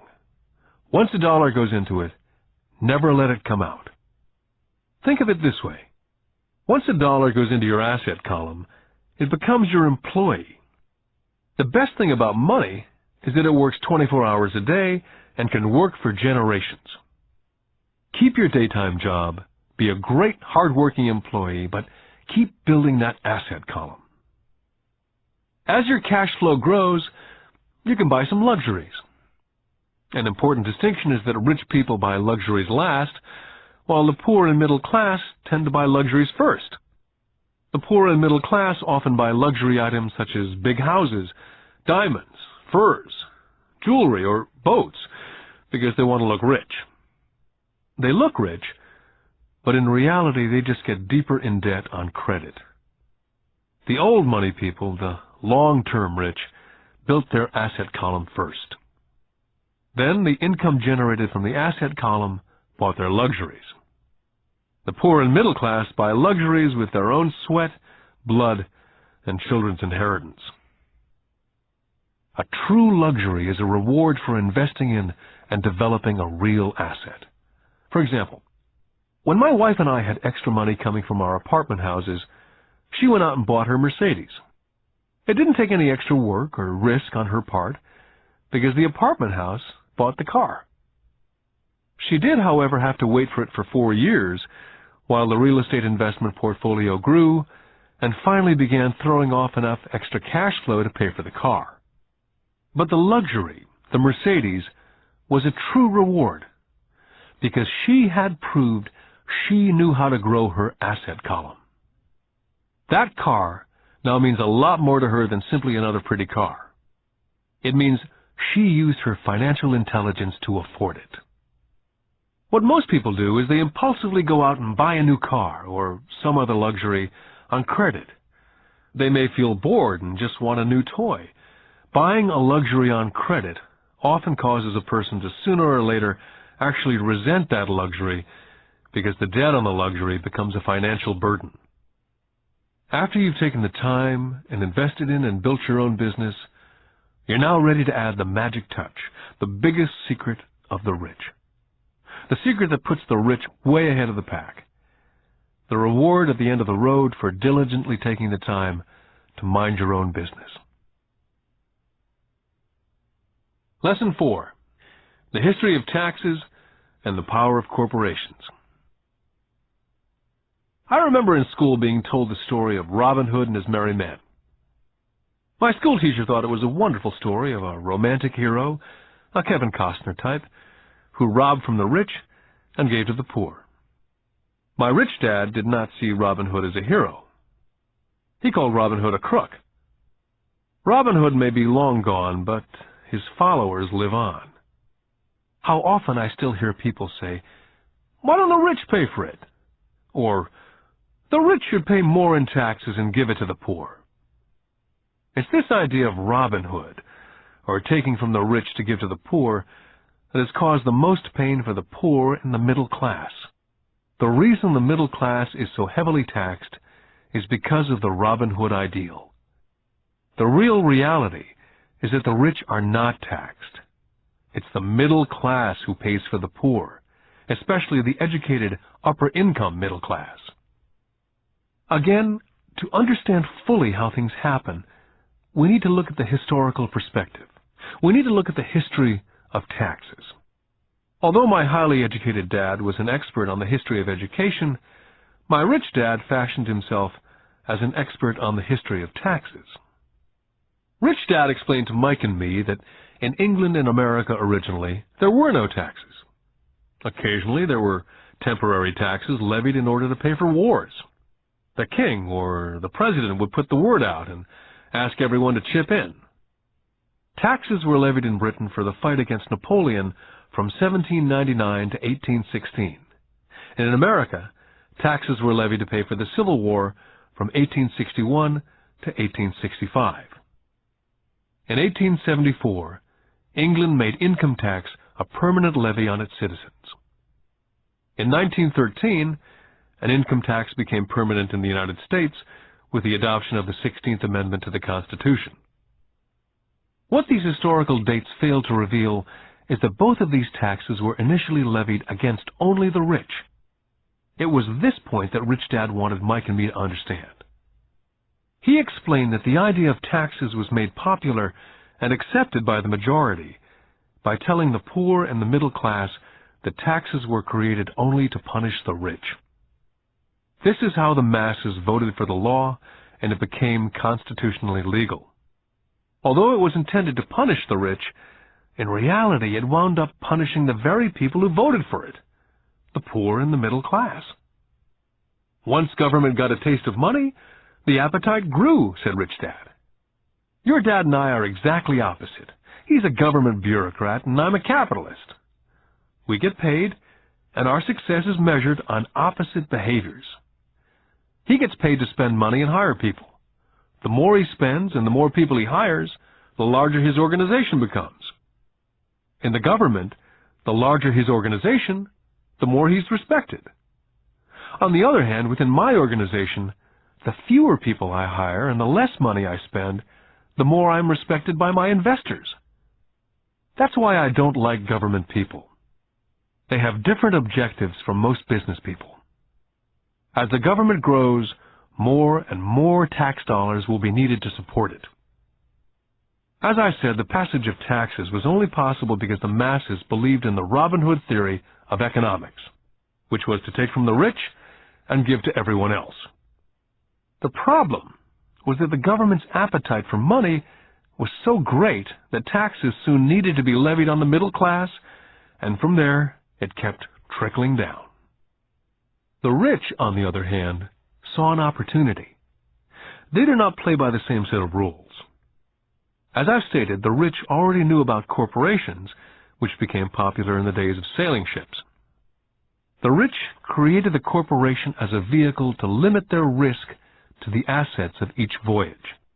The rich put their money into a corporation to finance the voyage.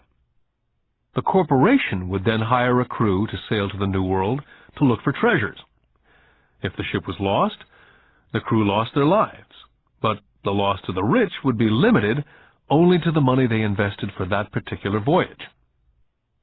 It's the knowledge of the power of the legal structure of the corporation that really gives the rich a vast advantage over the poor and the middle class. Having two fathers teaching me, one a socialist and the other a capitalist, I quickly began to realize that the philosophy of the capitalist made more financial sense to me. It seemed to me that the socialists ultimately penalized themselves due to their lack of financial education. No matter what the take-from-the-rich crowd came up with, the rich always found a way to outsmart them. That is how taxes were eventually levied on the middle class. The rich outsmarted the intellectuals solely because they understood the power of money, a subject not taught in schools. How did the rich outsmart the intellectuals? Once the take-from-the-rich tax was passed, cash started flowing into government coffers. Initially, people were happy. Money was handed out to government workers and the rich. It went to government workers in the form of jobs and pensions. It went to the rich via their factories receiving government contracts. The government became a large pool of money, but the problem was the fiscal management of that money. There really is no recirculation. In other words, the government policy, if you were a government bureaucrat, was to avoid having excess money. If you failed to spend your allotted funding, you risked losing it in the next budget. You'd certainly not be recognized for being efficient. Business people, on the other hand, are rewarded for having excess money and are recognized for their efficiency. As this cycle of growing government spending continued, the demand for money increased, and the tax the rich idea was now being adjusted to include lower income levels, down to the very people who voted it in, the poor and the middle class. True capitalists used their financial knowledge to simply find a way to escape. They headed back to the protection of a corporation. A corporation protects the rich. But what many people who've never formed a corporation do not know is that a corporation is not really a thing. A corporation is merely a file folder with some legal documents in it, sitting in some attorney's office registered with a state government agency. It's not a big building with the name of the corporation on it. It's not a factory or a group of people. A corporation is merely a legal document that creates a legal body without a soul. The wealth of the rich was once again protected. Once again, the use of corporations became popular once the permanent income laws were passed, because the income tax rate of the corporation was less than the individual income tax rates. In addition, as I said earlier, certain expenses could be paid with pre-tax dollars within the corporation. This war between the haves and the have-nots has been going on for hundreds of years. It's the take from the rich crowd versus the rich. The battle is waged whenever and wherever laws are made. The battle will go on forever. The problem is, the people who lose are the uninformed, the ones who get up every day and diligently go to work and pay taxes. If they only understood the way the rich play the game, they could play it too. Then they would be on their way to their own financial independence. This is why I cringe every time I hear a parent advise their children to go to school so they can find a safe, secure job. An employee with a safe, secure job without financial aptitude has no escape. Average Americans today work 5 to 6 months for the government before they make enough to cover their taxes. In my opinion, that is a long time. The harder you work, the more you pay the government. That's why I believe that the idea of take from the rich backfired on the very people who voted it in. Every time people try to punish the rich don't simply comply, they react. They have the money, power, and intent to change things. They do not just sit there and voluntarily pay more taxes. They search for ways to minimize their tax burden. They hire smart attorneys and accountants and persuade politicians to change laws or create legal loopholes. They have the resources to effect change. The poor and the middle class do not have the same resources. They sit there and let the government's needles enter their arm and allow the blood donation to begin. Today, I'm constantly shocked at the number of people who pay more taxes or take fewer deductions simply because they are afraid of the government. And I do know how frightening and intimidating a government tax agent can be.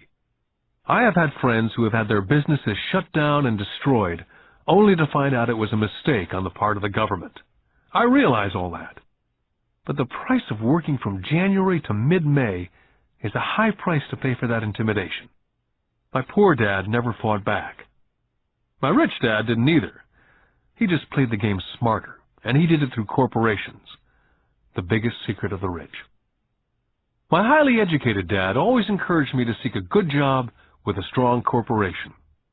He spoke of the virtues of working your way up the corporate ladder.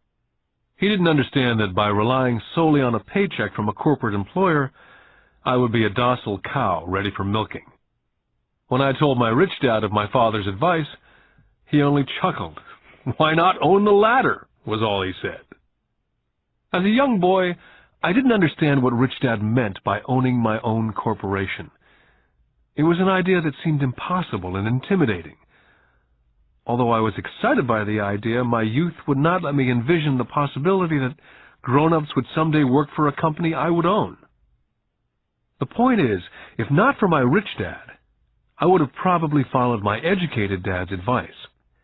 It was merely the occasional reminder of my rich dad that kept the idea of owning my own corporation alive and kept me on a different path.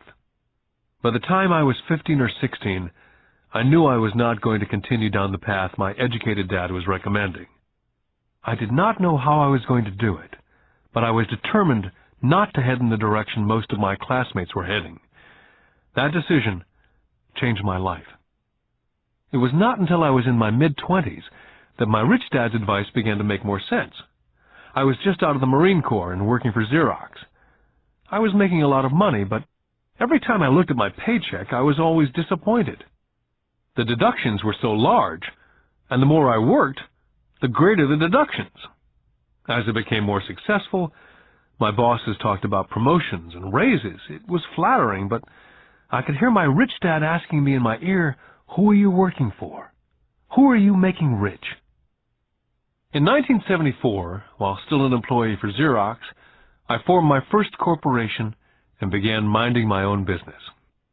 There were already a few assets in my asset column, but now I was determined to focus on making it bigger. Those paychecks with all the deductions made all the years of my rich dad's advice make total sense. I could see the future if I followed my educated dad's advice.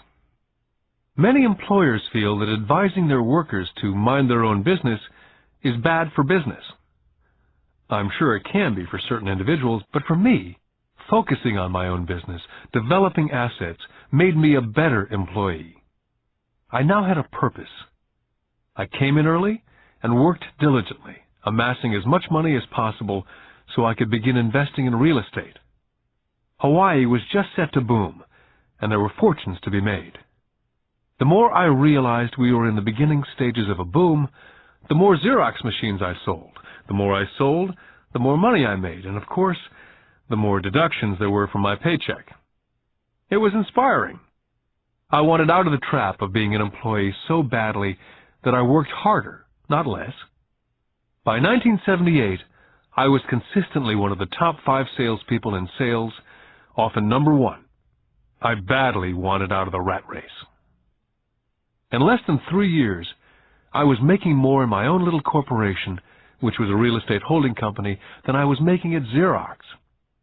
And the money I was making in my asset column in my own corporation was money working for me, not me pounding on doors selling copiers. My rich dad's advice made much more sense. Soon the cash flow from my properties was so strong that my company bought me my first Porsche. My fellow Xerox salespeople thought I was spending my commissions. I wasn't. I was investing my commissions in assets. My money was working hard to make more money. Each dollar in my asset column was a great employee, working hard to make more employees and buy the boss a new Porsche with before-tax dollars. I began to work harder for Xerox. The plan was working, and my Porsche was the proof. By using the lessons I learned from my rich dad, I was able to get out of the proverbial rat race of being an employee at an early age. It was made possible because of the strong financial knowledge I'd acquired through these lessons. Without this financial knowledge, which I call my financial IQ, my road to financial independence would have been much more difficult. I now teach others through financial seminars in the hope that I may share my knowledge with them. Whenever I do my talks, I remind people that financial IQ is made up of knowledge from 4 broad areas of expertise. The first area is accounting, what I call financial literacy, a vital skill if you want to build an empire. The more money you're responsible for, the more accuracy is required, or the house comes tumbling down. This is the left brain side, or the details. Financial literacy is the ability to read and understand financial statements. This ability allows you to identify the strengths and weaknesses of any business. The second is investing, what I call the science of money-making money. This involves strategies and formulas. This is the right brain side, or the creative side. Next, you must obtain expertise in understanding markets, the science of supply and demand. There's a need to know the technical aspects of the market, which is emotion-driven. The Tickle Me Elmo doll during Christmas 1996 is a case of technical or emotion-driven market. The other market factor is the fundamental or the economic sense of an investment. Does an investment make sense, or does it not make sense based on the current market conditions? Finally, you must understand the law. For instance, utilizing a corporation wrapped around the technical skills of accounting, investing, and markets can aid explosive growth. An individual with the knowledge of the tax advantages and protection provided by a corporation can get rich so much faster than someone who's an employee or a small business sole proprietor. It's like the difference between someone walking and someone flying. The difference is profound when it comes to long-term wealth. A corporation can do so many things that an individual cannot, like pay for expenses before it pays taxes. That is a whole area of expertise that is so exciting, but not necessary to get into unless you have sizable assets or a business. Employees earn and get taxed, and they try to live on what's left. A corporation earns, spends everything it can, and is taxed on anything that's left. It's one of the biggest legal tax loopholes that the rich use. They're easy to set up and are not expensive if you own investments that are producing good cash flow. For example, by owning your own corporation, car payments, insurance, repairs are company expenses. Most restaurant meals are partial expenses, and on and on. All are paid for legally with pre-tax dollars. Lesson 5. The Rich Invent Money. I've been teaching professionally since 1984. It's been a great experience and rewarding. It's also a disturbing profession, for I've taught thousands of individuals, and I see one thing in common in all of us, myself included. We all have tremendous potential, and we are all blessed with gifts. Yet the one thing that holds all of us back is some degree of self-doubt.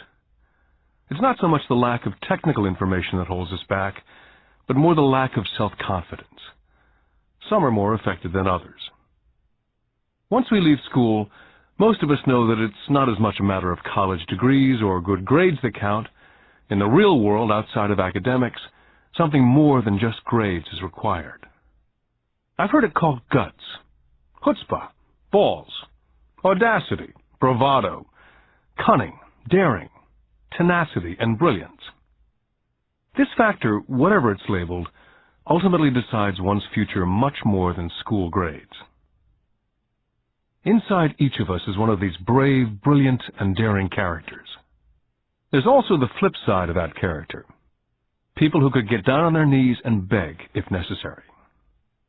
After a year in Vietnam as a Marine Corps pilot, I intimately got to know both of those characters inside of me. One is not better than the other. Yet as a teacher, I recognized that it was excessive fear and self-doubt that were the greatest detractors of personal genius. It broke my heart to see students know the answers, yet lack the courage to act on the answer. Often in the real world, it's not the smart that get ahead, but the bold. In my personal experience, your financial genius requires both technical knowledge as well as courage. If fear is too strong, the genius is suppressed. In my classes, I strongly urge students to learn to take risks, to be bold, to let their genius convert that fear into power and brilliance.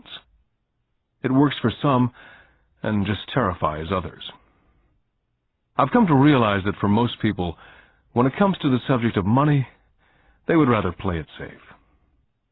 I've had to field questions such as, why take risks?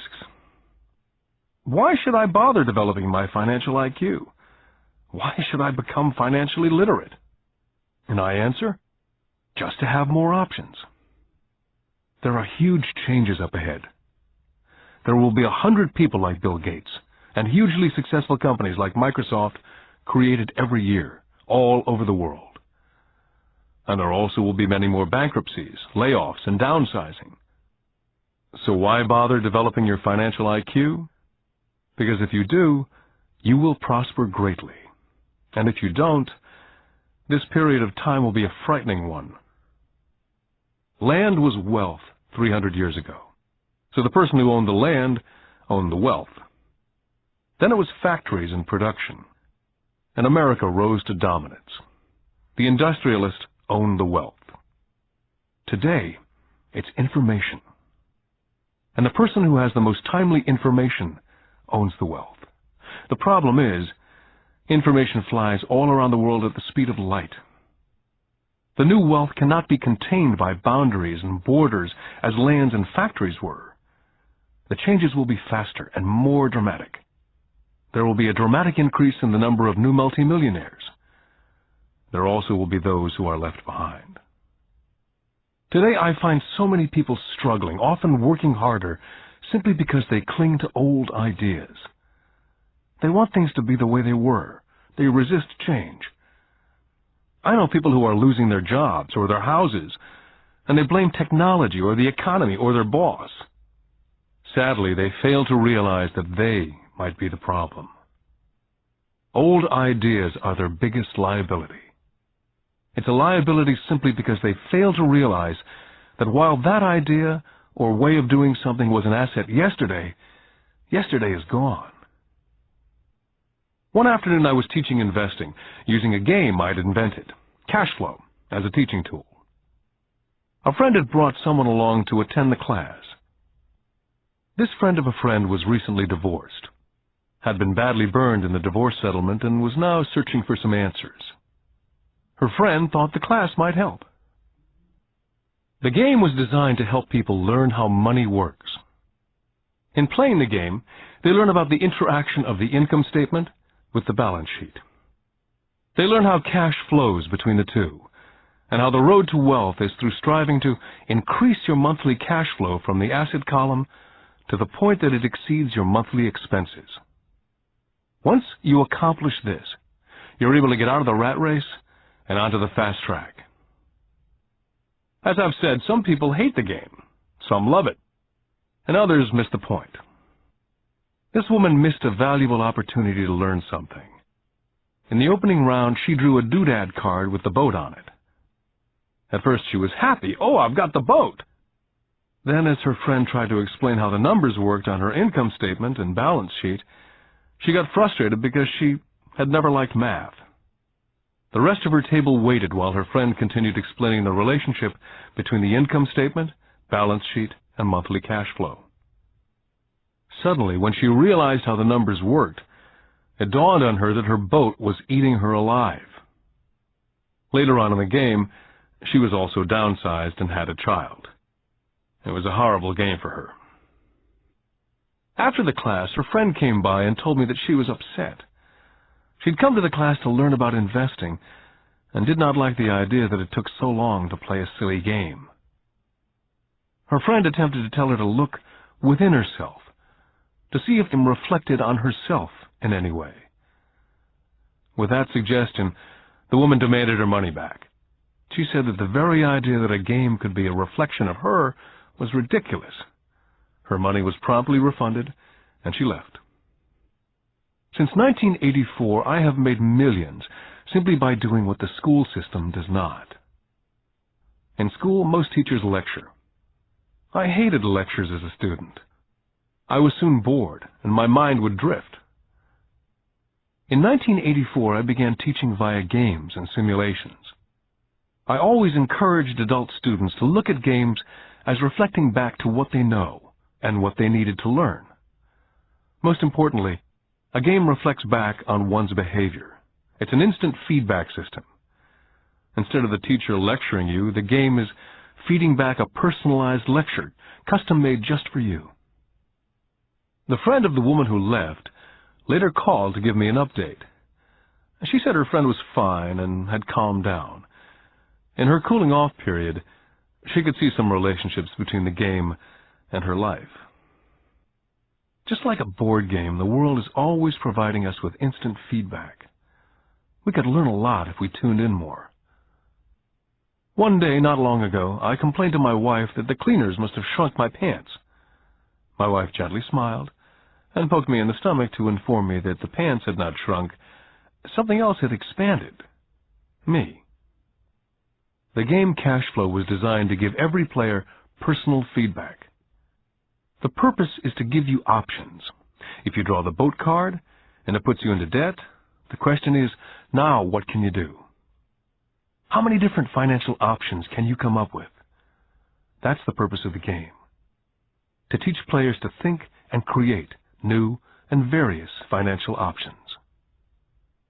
I've watched this game played by more than 1,000 people. The people who get out of the rat race in the game the quickest are the people who understand numbers and have creative financial minds. They recognize different financial options. People who take the longest are people who aren't familiar with numbers and often do not understand the power of investing. Rich people are often creative and take calculated risks. There have been people playing Cash Flow who gain lots of money in the game, but they don't know what to do with it. Most of them have not been financially successful in real life either. Everyone else seems to be getting ahead of them, even though they have money. And that's true in real life. There are a lot of people who have a lot of money and do not get ahead financially. Limiting your options is the same as hanging on to old ideas. I have a friend from high school who now works at 3 jobs. 20 years ago, he was the richest of all my classmates. When the local sugar plantation closed, the company he worked for went down with the plantation. In his mind, he had the one option, and that was the old option: work hard. The problem was, he couldn't find an equivalent job that recognized his seniority in the old company. As a result, he's overqualified for the jobs he currently has, so his salary is lower.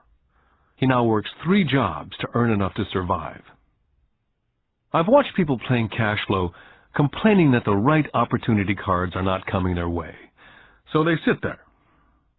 I know people who do that in real life. They wait for the right opportunity. I've watched people get the right opportunity card and then not have enough money. Then they complain they would have gotten out of the rat race if they'd had more money. So they sit there. I know people in real life who do that also. They see all the great deals, but they have no money.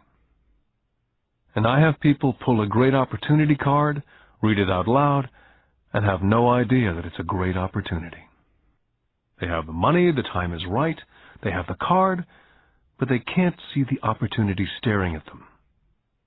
They fail to see how it fits into their financial plan for escaping the rat race. And I know more people like that than all the others combined. Most people have an opportunity of a lifetime flash right in front of them, and they fail to see it. A year later, They find out about it after everyone else got rich. Financial intelligence is simply having more options. If the opportunities aren't coming your way, what else can you do to improve your financial position? If an opportunity lands in your lap and you have no money and the bank won't talk to you, what else can you do to get the opportunity to work in your favor? If your hunch is wrong and what you've been counting on doesn't happen, how can you turn a lemon into millions? That is financial intelligence. It's not so much what happens, but how many different financial solutions you can think of to turn a lemon into millions. It's how creative you are in solving financial problems. Most people only know one solution: work hard, save, and borrow. So why would you want to increase your financial intelligence? Because you want to be the kind of person who creates your own luck. You can take whatever happens and make it better. Few people realize that luck is created, just as money is. And if you want to be luckier and create money instead of working hard, then your financial intelligence is important. If you're the kind of person who's waiting for the right thing to happen, you might wait for a long time. It's like waiting for all the traffic lights to be green for 5 miles before starting the trip. As young boys, Mike and I were constantly told by my rich dad that money is not real. Rich Dad occasionally reminded us of how close we came to the secret of money on that first day we got together and began making money out of plaster of Paris. The poor and middle class work for money, he would say. The rich make money. The more real you think money is, the harder you will work for it. If you can grasp the idea that money is not real, you will grow richer faster. What is it? Was a question Mike and I often came back with. What is money if it's not real? What we agree it is, was all Rich Dad would say. The single most powerful asset we all have is our mind. If it's trained well, it can create enormous wealth in what seems to be an instant. I'll give you a simple example of creating money. In the early 1990s, the economy of Phoenix was horrible. I was watching the TV show Good Morning America when a financial planner came on and began forecasting doom and gloom. His advice was to save money. Put $100 away every month, he said, and in 40 years you will be a multimillionaire. Well, putting money away every month is a sound idea. It is one option, the option most people subscribe to. The problem is this: it blinds the person from what's really going on. They miss major opportunities for much more significant growth of their money. The world is passing them by. As I said, the economy was terrible at that time. For investors, this is the perfect market condition. A chunk of my money was in the stock market and in apartment houses. I was short of cash. Because everyone was giving stuff away, I was buying. I was not saving money, I was investing. My wife and I had more than $1 million in cash working in a market that was rising fast. It was the best opportunity to invest. The economy was terrible. I just could not pass up these small deals. Houses that were once $100,000 were now $75,000. But instead of shopping at the local real estate office, I began shopping at the bankruptcy attorney's office or the courthouse steps. In these shopping places, a $75,000 house could sometimes be bought for $20,000 or less.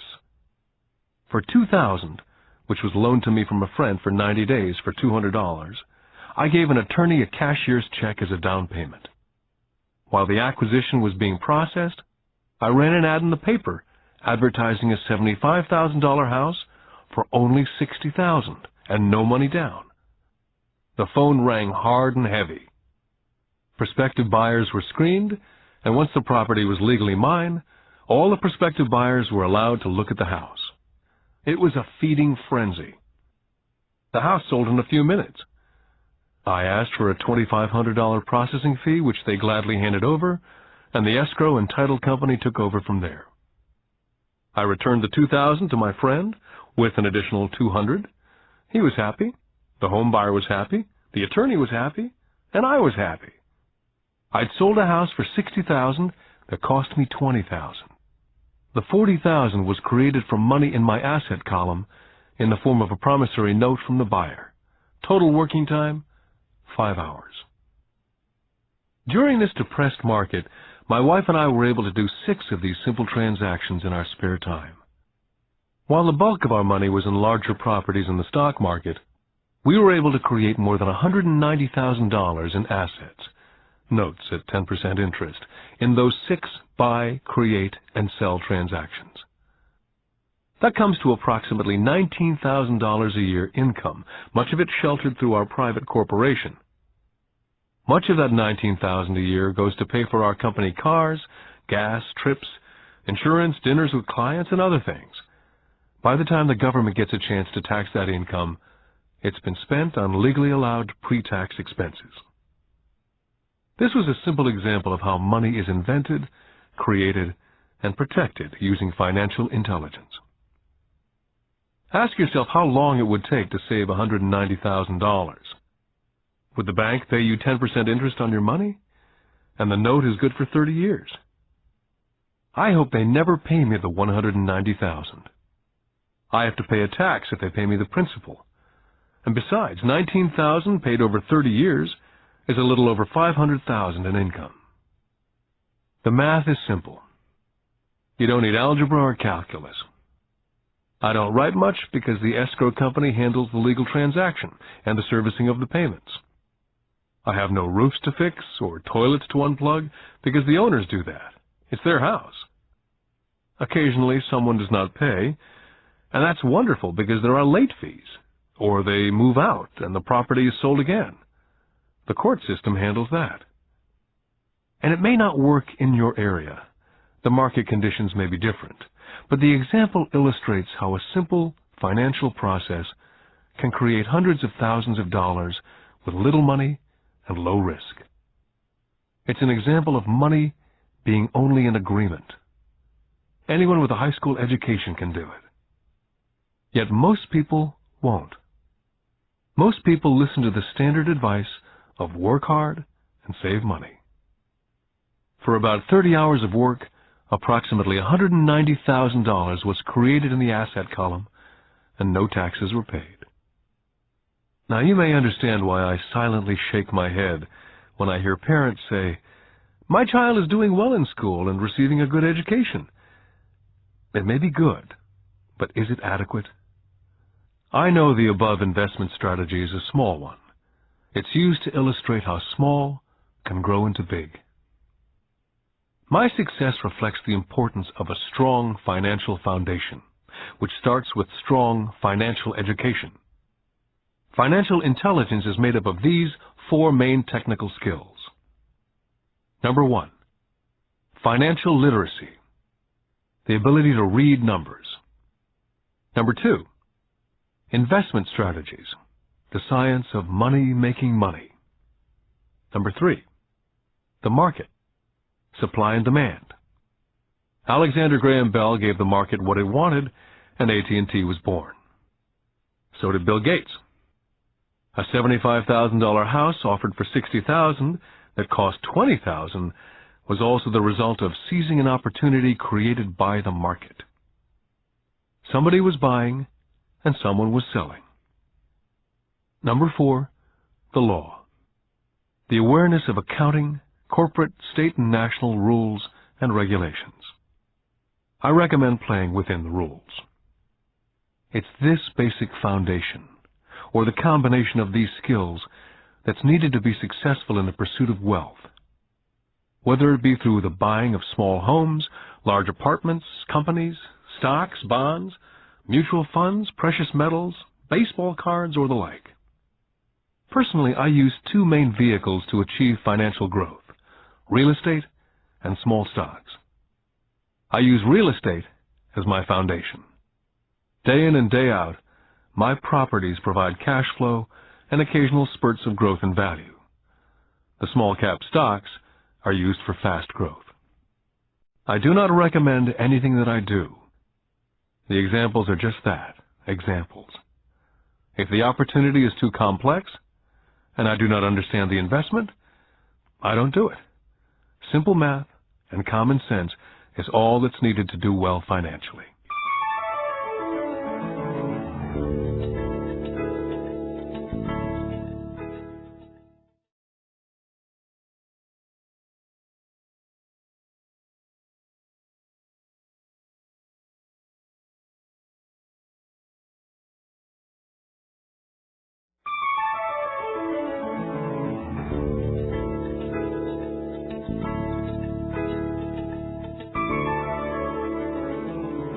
Lesson 6.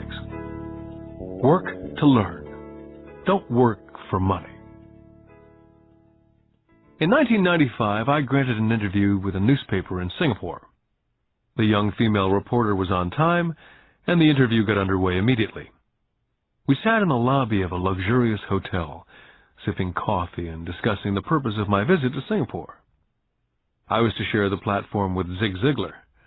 He was speaking on motivation, and I was speaking on the secrets of the rich. "Someday I'd like to be a best-selling author like you," she said. I'd seen some of the articles she'd written for the paper, and I was impressed. She had a tough, clear style of writing. Her articles held a reader's interest. "You have a great style," I said in reply. "What holds you back from achieving your dream?" "My work doesn't seem to go anywhere," she said quietly. "Everyone says that my novels are excellent, but nothing happens. So I keep my job with the paper. At least it pays the bills." "Do you have any suggestions?" "Yes, I do," I said brightly. "A friend of mine here in Singapore runs a school that trains people to sell. He runs sales training courses for many of the top corporations here in Singapore. And I think attending one of his courses would greatly enhance your career." She stiffened. "Are you saying that I should go to school to learn to sell?" I nodded. "I have a master's degree in English literature. Why would I go to school to learn to be a salesperson? I'm a professional." She was now packing her briefcase forcibly. The interview was over. On the coffee table sat a copy of my first book. I picked it up as well as the notes that she jotted down in her legal pad. "Do you see this?" I said, pointing to her notes. She looked down at her notes. "What?" she said, confused. Again, I pointed deliberately to her notes. On her pad, she'd written, "Robert Kiyosaki, best-selling author." It says best-selling author, not best-writing author. Her eyes widened immediately. "I'm a terrible writer. You're a great writer. I went to sales school. You have a master's degree. Put them together and you get a best-selling author and a best-writing author." Anger flared from her eyes. "I'll never stoop so low as to learn how to sell. People like you have no business writing. I'm a professionally trained writer, and you're a salesman. It's not fair." The rest of her notes were put away, and she hurried out through the large glass doors into the humid Singapore morning. At least she gave me a fair and favorable write-up the next morning. The world is filled with smart, talented, educated, and gifted people. We meet them every day. They're all around us. I'm constantly shocked at how little talented people earn. I heard the other day that less than 5% of Americans earn more than $100,000 a year. I've met brilliant, highly educated people who earn less than $20,000 a year. A business consultant who specializes in the medical trade was telling me how many doctors, dentists, and chiropractors struggle financially. All this time, I thought that when they graduated, the dollars would pour in. It was this business consultant who gave me the phrase, "They are one skill away from great wealth." What this phrase means is that most people need only to learn and master one more skill, and their income would jump exponentially. I have mentioned before that financial intelligence is a synergy of accounting, investing, marketing, and law. Combine these 4 technical skills, and making money with money is easier. When it comes to money, the only skill most people know is to work hard. The classic example of a synergy of skills was that young writer for the newspaper. If she diligently learned the skills of sales and marketing, her income would jump dramatically. If I were her, I would take some courses in advertising copywriting as well as sales. Then instead of working at the newspaper, I would seek a job at an advertising agency. Even if it were a cut in pay, she'd learn how to communicate in shortcuts that are used in successful advertising. She also would spend time learning public relations, an important skill. She would learn how to get millions in free publicity. Then at night and on weekends, she could be writing her great novel. When it was finished, she'd be better able to sell her book. Then in a short while, she could be a best-selling author. When I graduated from the U.S. Merchant Marine Academy in 1969, my educated dad was happy. Standard Oil of California had hired me for its oil tanker fleet. I was a third mate, and the pay was low compared with my classmates, but it was okay for a first real job after college. My starting pay was about $42,000 a year, including overtime, and I only had to work for 7 months. I had 5 months of vacation. If I'd wanted to, I could have taken the run to Vietnam with a subsidiary shipping company and easily doubled my pay instead of taking the 5 months vacation. I had a great career ahead of me, yet I resigned after 6 months with the company and joined the Marine Corps to learn how to fly. My educated dad was devastated. Rich Dad congratulated me. In school and in the workplace, the popular opinion is the idea of specialization. That is, in order to make more money or get promoted, you need to specialize. That is why medical doctors immediately begin to seek a specialty, such as orthopedics or pediatrics.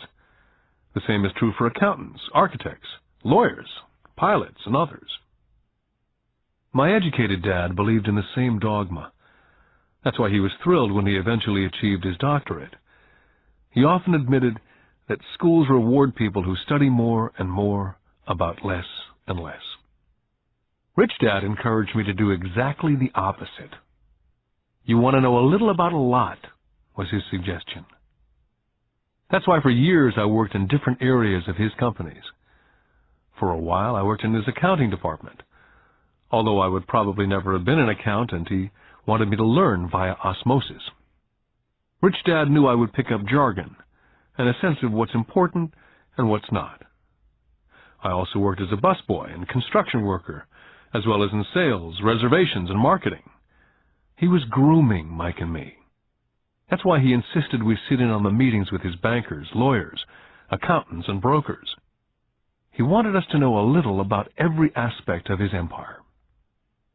Educated Dad thought I went to school to learn to be a ship's officer. Rich Dad knew that I went to school to study international trade. So as a student, I made cargo runs navigating large freighters, oil tankers, and passenger ships to the Far East and the South Pacific. Rich Dad emphasized that I stay in the Pacific instead of taking ships to Europe, because he knew that the emerging nations were in Asia, not Europe. While most of my classmates, including Mike, were partying at their fraternity houses, I was studying trade, people, business styles and cultures in Japan, Taiwan, Thailand, Singapore, Hong Kong, Vietnam, Korea, Tahiti, Samoa, and the Philippines. I also was partying, but it was not in any frat house. I grew up rapidly. Educated Dad could not understand why I decided to quit and join the Marine Corps. I told him I wanted to learn to fly, but really I wanted to learn to lead troops. Rich Dad explained to me that the hardest part of running a company is managing people. He'd spent 3 years in the Army. My educated dad was draft exempt. Rich Dad told me of the value of learning to lead men into dangerous situations. Leadership is what you need to learn next, he said. If you're not a good leader, you'll get shot in the back, just like they do in business. Returning from Vietnam in 1973, I resigned my commission, even though I loved flying. I found a job with Xerox Corporation. I joined it for one reason, and it was not for the benefits. I was a shy person, and the thought of selling was the most frightening subject in the world. Xerox is one of the best sales training programs in America. Rich Dad was proud of me. My educated dad was ashamed. Being an intellectual, he thought that salespeople were below him. I worked with Xerox for 4 years, until I overcame my fear of knocking on doors and being rejected. Once I could consistently be in the top 5 in sales, I again resigned and moved on, leaving behind another great career with an excellent company. In 1977, I formed my first company. Rich Dad had groomed Mike and me to take over companies, so I now had to learn to form them and put them together. My first product, the nylon and Velcro wallet, was manufactured in the Far East and shipped to a warehouse in New York, near where I had gone to school. My formal education was complete, and it was time to test my wings. If I failed, I went broke. Rich Dad thought it best to go broke before 30. You still have time to recover, was his advice. On the eve of my 30th birthday, my first shipment left Korea for New York. Today, I still do business internationally, and as my rich dad encouraged me to do, I keep seeking the emerging nations. Today, my investment company invests in South America, Asia, Norway, and Russia. There's an old cliche that goes, JOB is an acronym for just over broke. And unfortunately, I would say that the saying applies to millions of people. Because school does not think financial intelligence is an intelligence, most workers live within their means. They work and they pay bills. There's another horrible management theory that goes, workers work hard enough to not be fired, and owners pay just enough so that workers won't quit. And if you look at the pay scales of most companies, again I would say there is a degree of truth in that statement. The net result is that most workers never get ahead. They do what they've been taught to do. Get a secure job. Most workers focus on working for pay and benefits that reward them in the short term, but is often disastrous in the long run. Instead, I recommend to young people to seek work for what they will learn more than what they will earn. Look down the road at what skills they want to acquire before choosing a specific profession, and before getting trapped in a rat race. When I speak to adults who want to earn more money, I always recommend the same thing. I suggest taking a long view of their life. Instead of simply working for the money and security, which I admit are important, I suggest they take a second job that will teach them a second skill. Often I recommend joining a network marketing company, also called multi-level marketing, if they want to learn sales skills. Some of these companies have excellent training programs that help people get over their fear of failure and rejection, which are the main reasons people are unsuccessful. Education is more valuable than money in the long run. When I ask the classes I teach, how many of you can cook a better hamburger than McDonald's? Almost all of the students raise their hands. I then ask, so if most of you can cook a better hamburger, how come McDonald's makes more money than you? The answer is obvious. McDonald's is excellent at business systems. The reason so many talented people are poor is because they focus on building a better hamburger and know little to nothing about business systems. A friend of mine in Hawaii is a great artist. He makes a sizable amount of money. One day his mother's attorney called to tell him that she had left him $35,000. That is what was left of her estate after the attorney and the government took their shares. Immediately he saw an opportunity to increase his business by using some of this money to advertise. 2 months later, his first 4-color full-page ad appeared in an expensive magazine that targeted the very rich. The ad ran for 3 months. He received no replies from the ad, and all of his inheritance is now gone.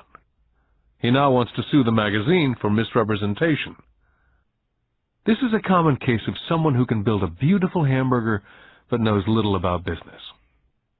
When I asked him what he'd learned, his only reply was that advertising salespeople are crooks. I then asked him if he'd be willing to take a course in sales and a course in direct marketing. His reply, "I don't have the time, and I don't want to waste my money." The world is filled with talented poor people. All too often they're poor or struggle financially or earn less than they're capable of, not because of what they know, but because of what they do not know. They focus on perfecting their skills at building a better hamburger rather than the skills of selling and delivering the hamburger. Maybe McDonald's does not make the best hamburger, but they are the best at selling and delivering a basic average burger. Poor Dad wanted me to specialize. That was his view on how to be paid more. Rich Dad advised that Mike and I groom ourselves. Many corporations do the same thing. They find a young, bright student out of business school and begin grooming that person to someday take over the company. So these bright young employees do not specialize in one department. They're moved from department to department to learn all the aspects of business systems. The rich often groom their children or the children of others. By doing so, their children gain an overall knowledge of the operations of the business and how the various departments interrelate. For the World War II generation, it was considered bad to skip from company to company. Today, it's considered smart. Since people will skip from company to company rather than seek greater specialization, why not seek to learn more than earn? In the short term, it may earn you less. In the long term, it will pay off in large dividends. The main management skills needed for success are the management of cash flow, the management of systems, including yourself and time with family, and the management of people. The most important specialized skills are sales and understanding marketing. It's the ability to sell, therefore to communicate to another human being, be it a customer, employee, boss, spouse, or child, that is the base skill of personal success. It is communication skills such as writing, speaking, and negotiating that are crucial to a life of success. It's a skill that I work on constantly, attending courses or buying educational tapes to expand my knowledge. Rich Dad encouraged Mike and me to know a little about a lot. He encouraged us to work with people smarter than we were, and to bring smart people together to work as a team. Today it would be called a synergy of professional specialties. Today I meet ex-school teachers earning hundreds of thousands of dollars a year. They earn that much because they have specialized skills in their field, as well as other skills. They can teach as well as sell and market. I know of no other skills to be more important than selling as well as marketing. The skills of selling and marketing are difficult for most people, primarily due to their fear of rejection. The better you are at communicating, negotiating, and handling your fear of rejection, the easier life is. Just as I advise that newspaper writer who wanted to become a best-selling author, I advise anyone else today. Being technically specialized has its strengths as well as its weaknesses. I have friends who are geniuses, but they cannot communicate effectively with other human beings. And as a result, their earnings are pitiful. I advise them to just spend a year learning to sell. And even if they earn nothing, their communication skills will improve. And that is priceless. Getting started. I wish I could say acquiring wealth was easy for me, but it wasn't. So in response to the question, how do I start? I offer the thought process I go through on a day-by-day basis. It really is easy to find great deals. I promise you that. It's just like riding a bike. After a little wobbling, it's a piece of cake. But when it comes to money, it's the determination to get through the wobbling that's a personal thing. To find million-dollar deals of a lifetime requires us to call on our financial genius. I believe that each of us has a financial genius within us.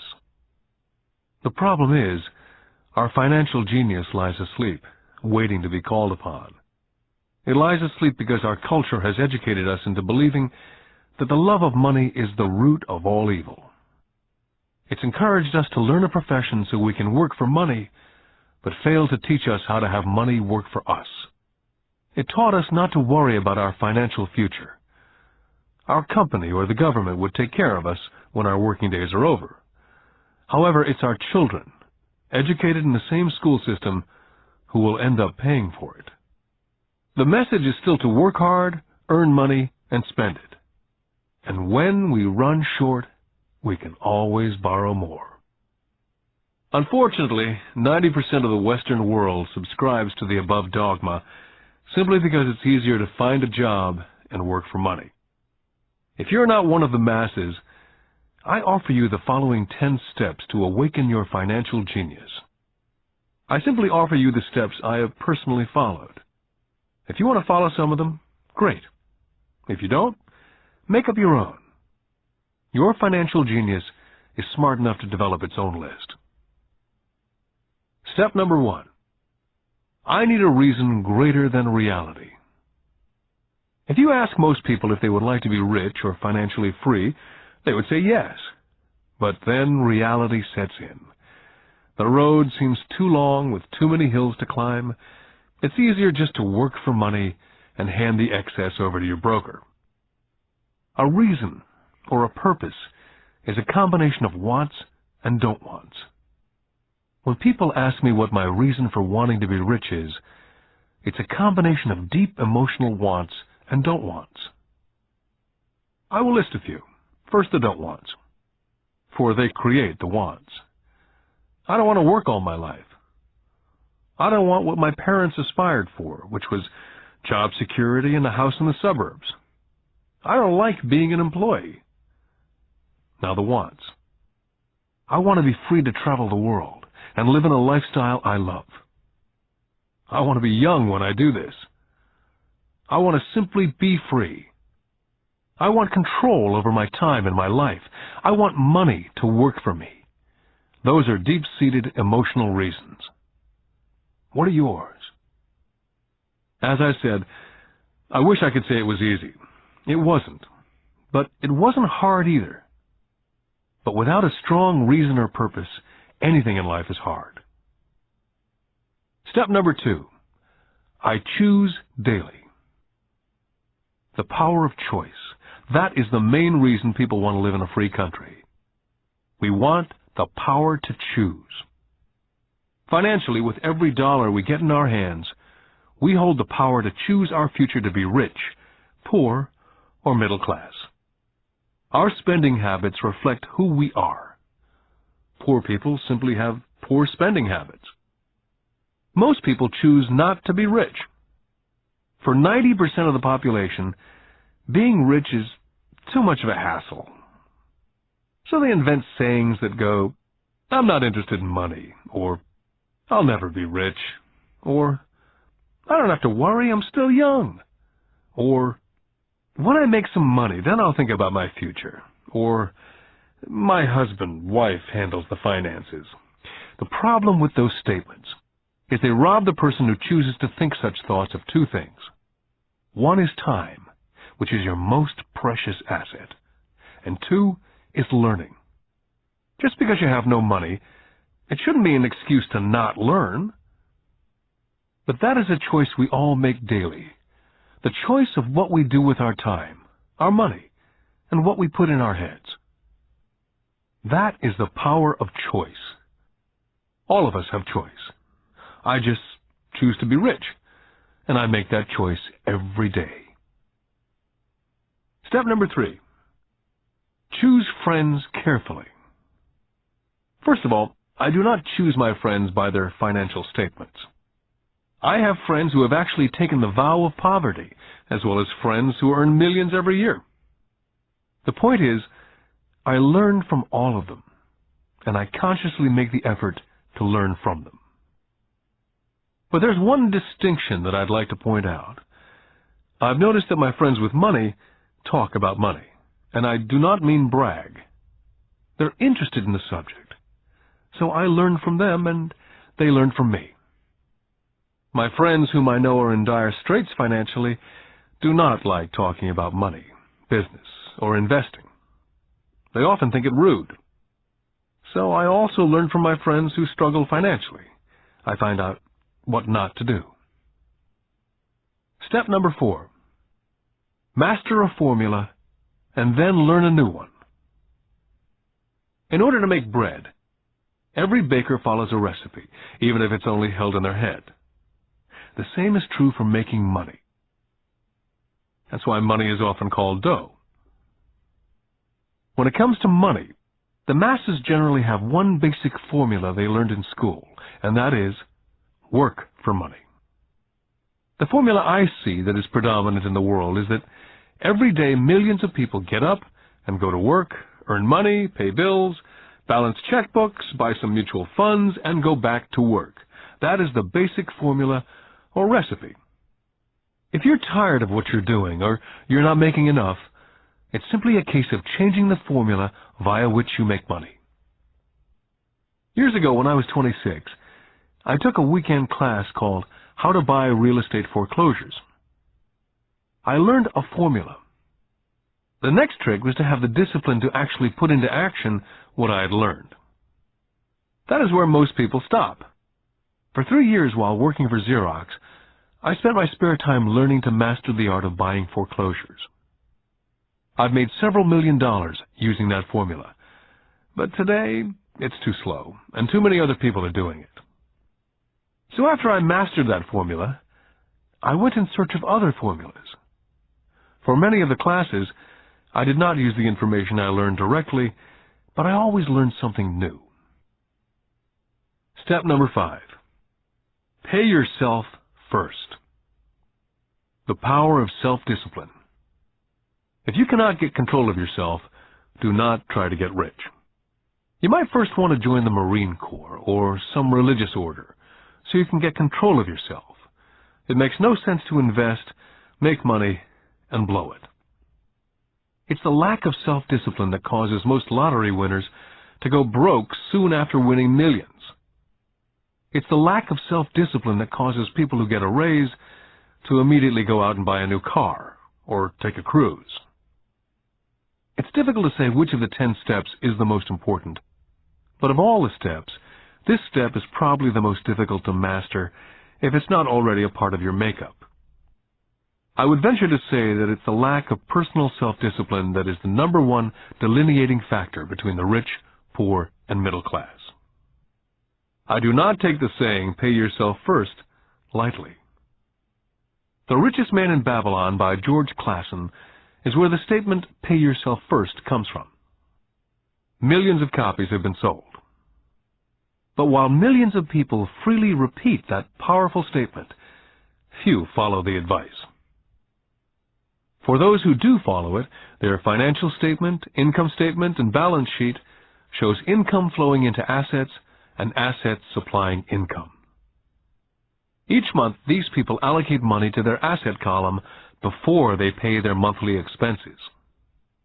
Although millions of people have read Clason's book and understand the words pay yourself first, in reality they pay themselves last. Now I can hear the howls from those of you who sincerely believe in paying your bills first.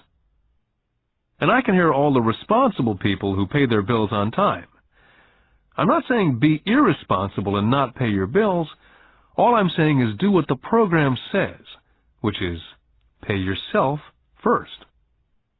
The reason I don't have high credit card debt and doodad debt is because I want to pay myself first. Although I pay my bills last, I am financially astute enough to not get into a tough financial situation. To ensure paying yourself first, don't get into large debt positions that you have to pay for. Keep your expenses low. Build up assets first. Then, buy the big house or a nice car. Being stuck in the rat race is not intelligent. And when you come up short, let the pressure build and don't dip into your savings or investments. Use the pressure to inspire your financial genius to come up with new ways of making more money and then pay your bills. you will have increased your ability to make more money as well as your financial intelligence. Step number 6. Pay your brokers well. I often see people posting a sign in front of their house that says, "For sale by owner." Or I see on TV today many people claiming to be discount brokers. My rich dad taught me to take the opposite tack. He believed in paying professionals well, and I have adopted that policy also. Today I have expensive attorneys, accountants, real estate brokers, and stockbrokers. Why? Because if, and I do mean if, the people are professionals, their services should make you money. And the more money they make, the more money I make. We live in an information age. Information is priceless. A good broker should provide you with information as well as take the time to educate you as to its meaning. Step number 7. Be an Indian giver. This is the power of getting something for nothing. When the first white settlers came to America, they were taken aback by a cultural practice some American Indians had. For example, if a settler was cold, the Indian would give the person a blanket. Mistaking it for a gift, the settler was often offended when the Indian asked for it back. The Indians also got upset when they realized the settlers did not want to give it back. That is where the term Indian giver came from. A simple cultural misunderstanding. In the world of the asset column, being an Indian giver is vital to wealth. The sophisticated investor's first question is, how fast do I get my money back? They also want to know what they get for free, also called a piece of the action. That is why the ROI, or return of and on investment, is so important. Frequently, my broker will call me and recommend I move a sizable amount of money into the stock of a company that he feels is just about to make a move that will add value to the stock, like announcing a new product. I will move my money in for a week to a month while the stock moves up. Then I pull my initial dollar amount out and stop worrying about the fluctuations of the market because my initial money is back and ready to work on another asset. So my money goes in and then it comes out, and I own an asset that was technically free. Step number 8. Assets buy luxuries.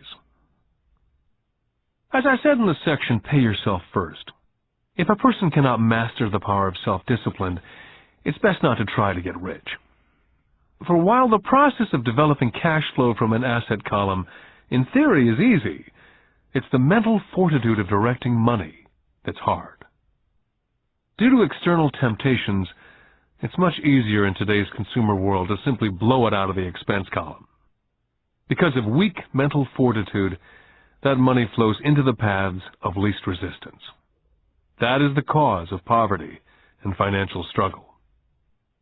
I love my luxuries as much as anyone else. The difference is, some people buy their luxuries on credit. It's the keep up with the Joneses trap. I use the income from my assets to buy my luxuries. When I wanted to buy a Porsche, the easy road would have been to call my banker and get a loan. Instead of choosing to focus in the liability column, I chose to focus in the asset column. As a habit, I use my desire to consume to inspire and motivate my financial genius to invest. Too often today, we focus on borrowing money to get the things we want, instead of focusing on creating money. One is easier in the short term, but harder in the long term. It's a bad habit that we as individuals and as a nation have gotten into. Remember, the easy road often becomes hard, and the hard road often becomes easy. The earlier you can train yourself and those you love to be masters of money, the better. Money is a powerful force. Unfortunately, people use the power of money against them. If your financial intelligence is low, money will run all over you. It will be smarter than you. If money is smarter than you will work for it all your life. Step number 9. The need for heroes. When I was a kid, I greatly admired Willie Mays, Hank Aaron, Yogi Berra. They were my heroes. As a kid playing Little League, I wanted to be just like them. I treasured their baseball cards. I wanted to know everything about them. I knew the stats, the RBI, the ERAs, their batting averages, how much they got paid, and how they came up from the minors. I wanted to know everything because I wanted to be just like them. Every time, as a 9 or 10-year-old kid, when I stepped up to bat or played first base or catcher, it wasn't me. I was Yogi or Hank. It's one of the most powerful ways we learn that we often lose as adults. We lose our heroes. We lose our naivete. I have new heroes as I grow older. I have golf heroes such as Peter Jacobsen, Fred Couples, and Tiger Woods. I copy their swings and do my best to read everything I can about them. I also have heroes such as Donald Trump, Warren Buffett, Peter Lynch, George Soros, and Jim Rogers. In my older years, I know their stats, just like I knew the ERAs and RBI of my baseball heroes. I follow what Warren Buffett invests in and read anything I can about his point of view on the market. I read Peter Lynch's book to understand how he chooses stocks. And I read about Donald Trump, trying to find out how he negotiates and puts deals together. Just as I was not me when I was up to bat, when I'm in the market or I'm negotiating a deal, I am subconsciously acting with the bravado of Trump. Or when analyzing a trend, I look at it as though Peter Lynch were doing it. By having heroes, we tap into a tremendous source of raw genius. But heroes do more than simply inspire us. Heroes make things look easy. It's the making it look easy that convinces us to want to be just like them. If they can do it, so can I. Step number 10. Teach and you shall receive. Both of my dads were teachers. My rich dad taught me a lesson I've carried all my life, and that was the necessity of being charitable or giving. My educated dad gave a lot by the way of time and knowledge, but almost never gave money. As I said, he usually said that he would give when he had some extra money. Of course, there was rarely any extra. My rich dad gave money as well as education. He believed firmly in tithing. If you want something, you first need to give, he would always say. When he was short of money, he simply gave money to his church or to his favorite charity. If I could leave one single idea with you, it's that idea. Whenever you feel short or in need of something, give what you want first, and it will come back in buckets. That's true for money, a smile, love, friendship. I know it's often the last thing a person may want to do, but it's always worked for me. I just trust that the principle of reciprocity is true, and I give what I want. My rich dad would often say, poor people are more greedy than rich people. He would explain that if a person was rich, that person was providing something that other people wanted. In my life, over all these years, whenever I felt needy or short of money or short of help, I simply went out and found in my heart what I wanted and decided to give it first. And when I gave, it always came back. It reminds me of the story of the guy sitting with firewood in his arms on a cold, freezing night, and he's yelling at the pot-bellied stove, "When you give me some heat, then I'll put some wood in." And when it comes to money, love, happiness, sales, and contacts, all one needs to remember is first to give what you want, and it will come back in droves. My poor dad taught teachers, and he became a master teacher. My rich dad always taught young people his way of doing business. In retrospect, it was their generosity with what they knew that made them smarter. There are powers in this world that are much smarter than we are. You can get there on your own, but it's easier with the help of the powers that be. All you need to be is generous with what you have, and the powers will be generous with you. Take action. All of you were given two great gifts, your mind and your time. It is up to you to do what you please with both. With each dollar bill that enters your hand, you and only you have the power to determine your destiny. Spend it foolishly, you choose to be poor. Spend it on liabilities, you join the middle class. Invest it in your mind and learn how to acquire assets, and you will be choosing wealth as your goal and your future. The choice is yours and only yours. With every day, with every dollar, you decide to be rich, poor, or middle class. Choose to share this knowledge with your children, and you choose to prepare them for the world that awaits. No one else will. You and your children's future will be determined by choices you make today, not tomorrow. This has been a Time Warner Audiobooks production of Rich Dad, Poor Dad, written by Robert Kiyosaki with Sharon Lechter, CPA, and read by Stephen Hoy, featuring an introduction by Robert Kiyosaki. Executive producer, Maya Thomas. Produced and directed by John Brunette. Text abridged by John Whitman. Text edited by William Whittington. Production coordinated by Daniel Metcalf. Rich Dad, Poor Dad is also available in paperback from Warner Business Books.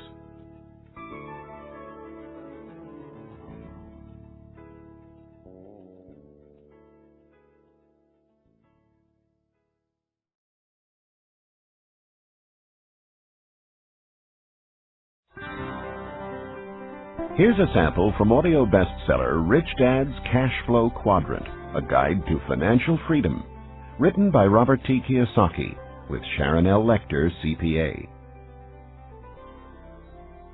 When people ask why Kim and I were homeless back in 1985, I tell them it was because of what my rich dad taught me about money. For me, money is important, yet I did not want to spend my life working for it. That is why I did not want a job. If we were going to be responsible citizens, Kim and I wanted to have our money work for us rather than spend our lives physically working for money. That is why the cash flow quadrant is so important. It distinguishes between the different ways in which money is generated. There are ways of being responsible and creating money other than physically working for it. But in order to embrace wealth, it is essential to understand your relation to it. My highly educated dad had a strong belief that the love of money was evil, that to profit excessively meant you were greedy. He often said, "I'll never be rich," or "investing is risky," or "money isn't everything." My rich dad had a different point of view. He thought it foolish to spend your life working for money and pretend that money was not important. Rich dad believed that life was more important than money, but money was important for supporting life. He often said, "You only have so many hours a day, and you can only work so hard. So why work hard for money? Learn to have money, and people work hard for you, and you can be free to do the things that are important."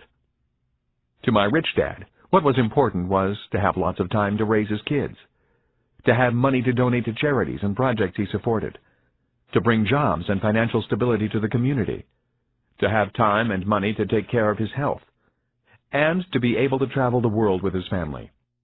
"Those things take money," said Rich Dad. "That is why money is important to me. Money is important, but I don't want to spend my life working for it." It was my rich dad who often referred to the cash flow quadrant when I was a young boy. He would explain to me the difference between someone who was successful on the left side versus the right side. Having two dynamic and successful father figures around me gave meaning to what each was saying. But it was what they were doing that allowed me to begin to notice the differences between the ES side of the quadrant and the BI side. One painful lesson I experienced as a young boy was simply how much time one dad had available to spend with me versus the other. As the success and prominence of both dads grew, it was obvious that one dad had less and less time to spend with his wife and 4 children. My real dad was always on the road, at meetings, or dashing off to the airport for more meetings. The more successful he got, the fewer dinners we had together as a family. Weekends he spent at home in his crowded little office buried under paperwork. My rich dad, on the other hand, had more and more free time as his success grew. One of the reasons I learned so much about money, finance, business, and life was simply because my rich dad had more and more free time for his children and me. Rich Dad's Cash Flow Quadrant is also available in paperback from Warner Business Books.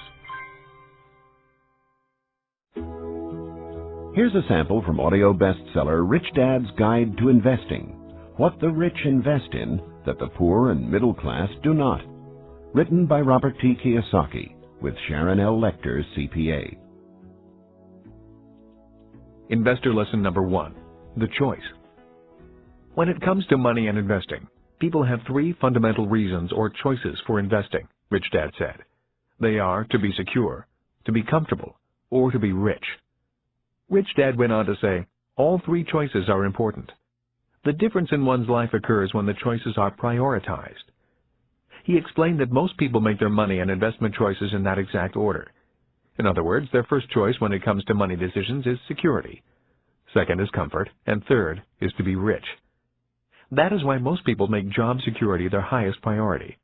After they have a secure job or profession, then they focus on comfort. The last choice for most people is to be rich. Rich Dad said, most people dream of becoming rich, but it is not their first choice. He went on to say, only 3 out of 100 people in America are rich because of this priority of choices. For most people, if becoming rich disturbs their comfort or makes them feel insecure, they will forsake becoming rich. That is why so many people want that one hot investment tip. People who make security and comfort their first and second choices look for ways to get rich quick that are easy, risk-free, and comfortable. A few people do get rich on one lucky investment, but all too often, they lose it all again. I often hear people say, I'd rather be happy than rich. That comment has always sounded very strange to me, since I have been both rich and poor, and in both financial positions I have been both happy and unhappy. I wonder why people think they have to choose between happiness and being rich. When I reflect upon this lesson, it occurs to me that what people are really saying is that I'd rather feel secure and comfortable than be rich. That is because if they felt insecure or uncomfortable, they were not happy. For me, I was willing to feel insecure and uncomfortable in order to be rich. I have been rich and poor as well as happy and unhappy. But I assure you that when I was poor and unhappy, I was much unhappier than when I was rich and unhappy. I have also never understood the statement, money does not make you happy. While there is some truth in it, I have always noticed that when I have money, I feel pretty good. The other day I found a $10 bill in my jeans pocket. Even though it was only $10, it felt great finding it. Receiving money has always felt better than receiving a bill for money I owe. At least that is my experience with money. I feel happy when it comes in and sad when it leaves me. That day, I put my priorities in this order. First, to be rich, then to be comfortable, and finally, to be secure. Rich Dad's Guide to Investing is also available in paperback from Warner Business Books.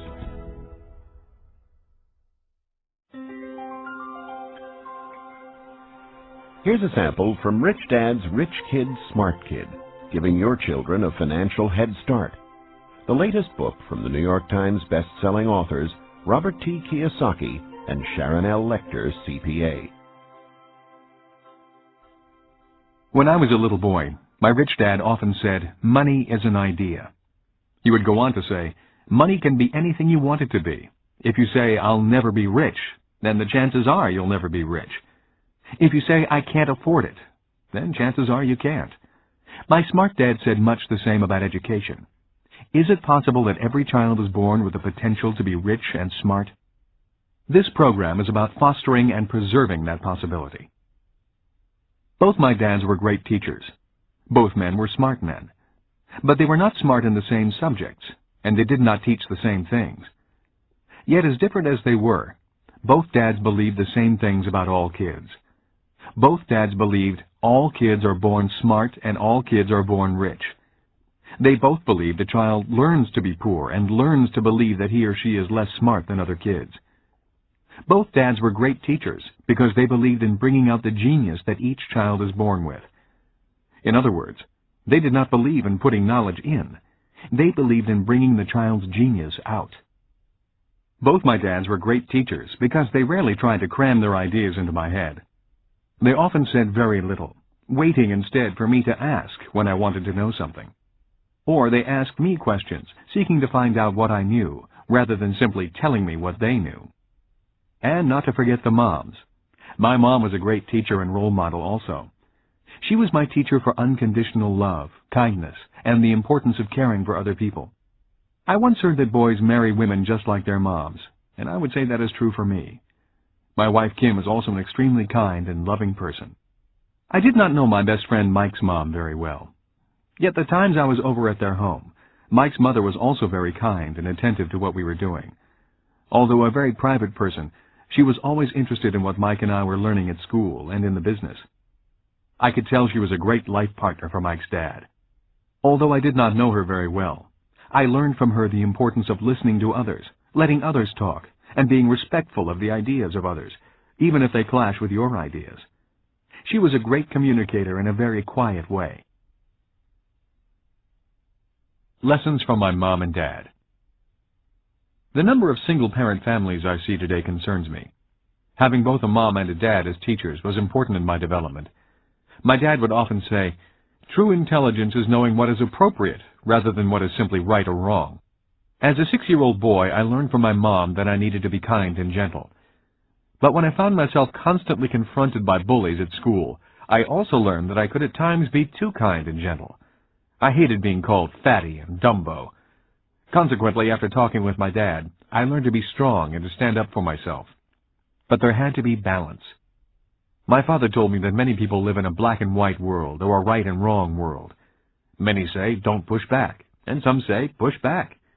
The key to being successful in life is, if you must push back, you need to know exactly how hard to push. When I got pushed or put down, I learned exactly how hard to push back. Knowing exactly how hard to push requires much more intelligence than simply saying, don't push back, or push back. My dad would often say, true intelligence is knowing what is appropriate rather than what is right or wrong. I think today we need to be more intelligent with our strengths and our weaknesses. It used to be when I was a kid, and I got angry with another guy at school. We would begin to wrestle, get tired, and then the fight would be over. The worst that happened was an occasional torn shirt or bloody nose. Today, kids get angry, start thinking in the less intelligent right and wrong mode, break out their guns and shoot each other. We may be in the information age, and kids may be more worldly than their parents, but we can all learn to be more intelligent with our information and our emotions. We need to learn from both our mothers and fathers. Because of so much more information, we need to be that much more intelligent. Rich Dad's Rich Kid, Smart Kid is also available in paperback from Warner Business Books.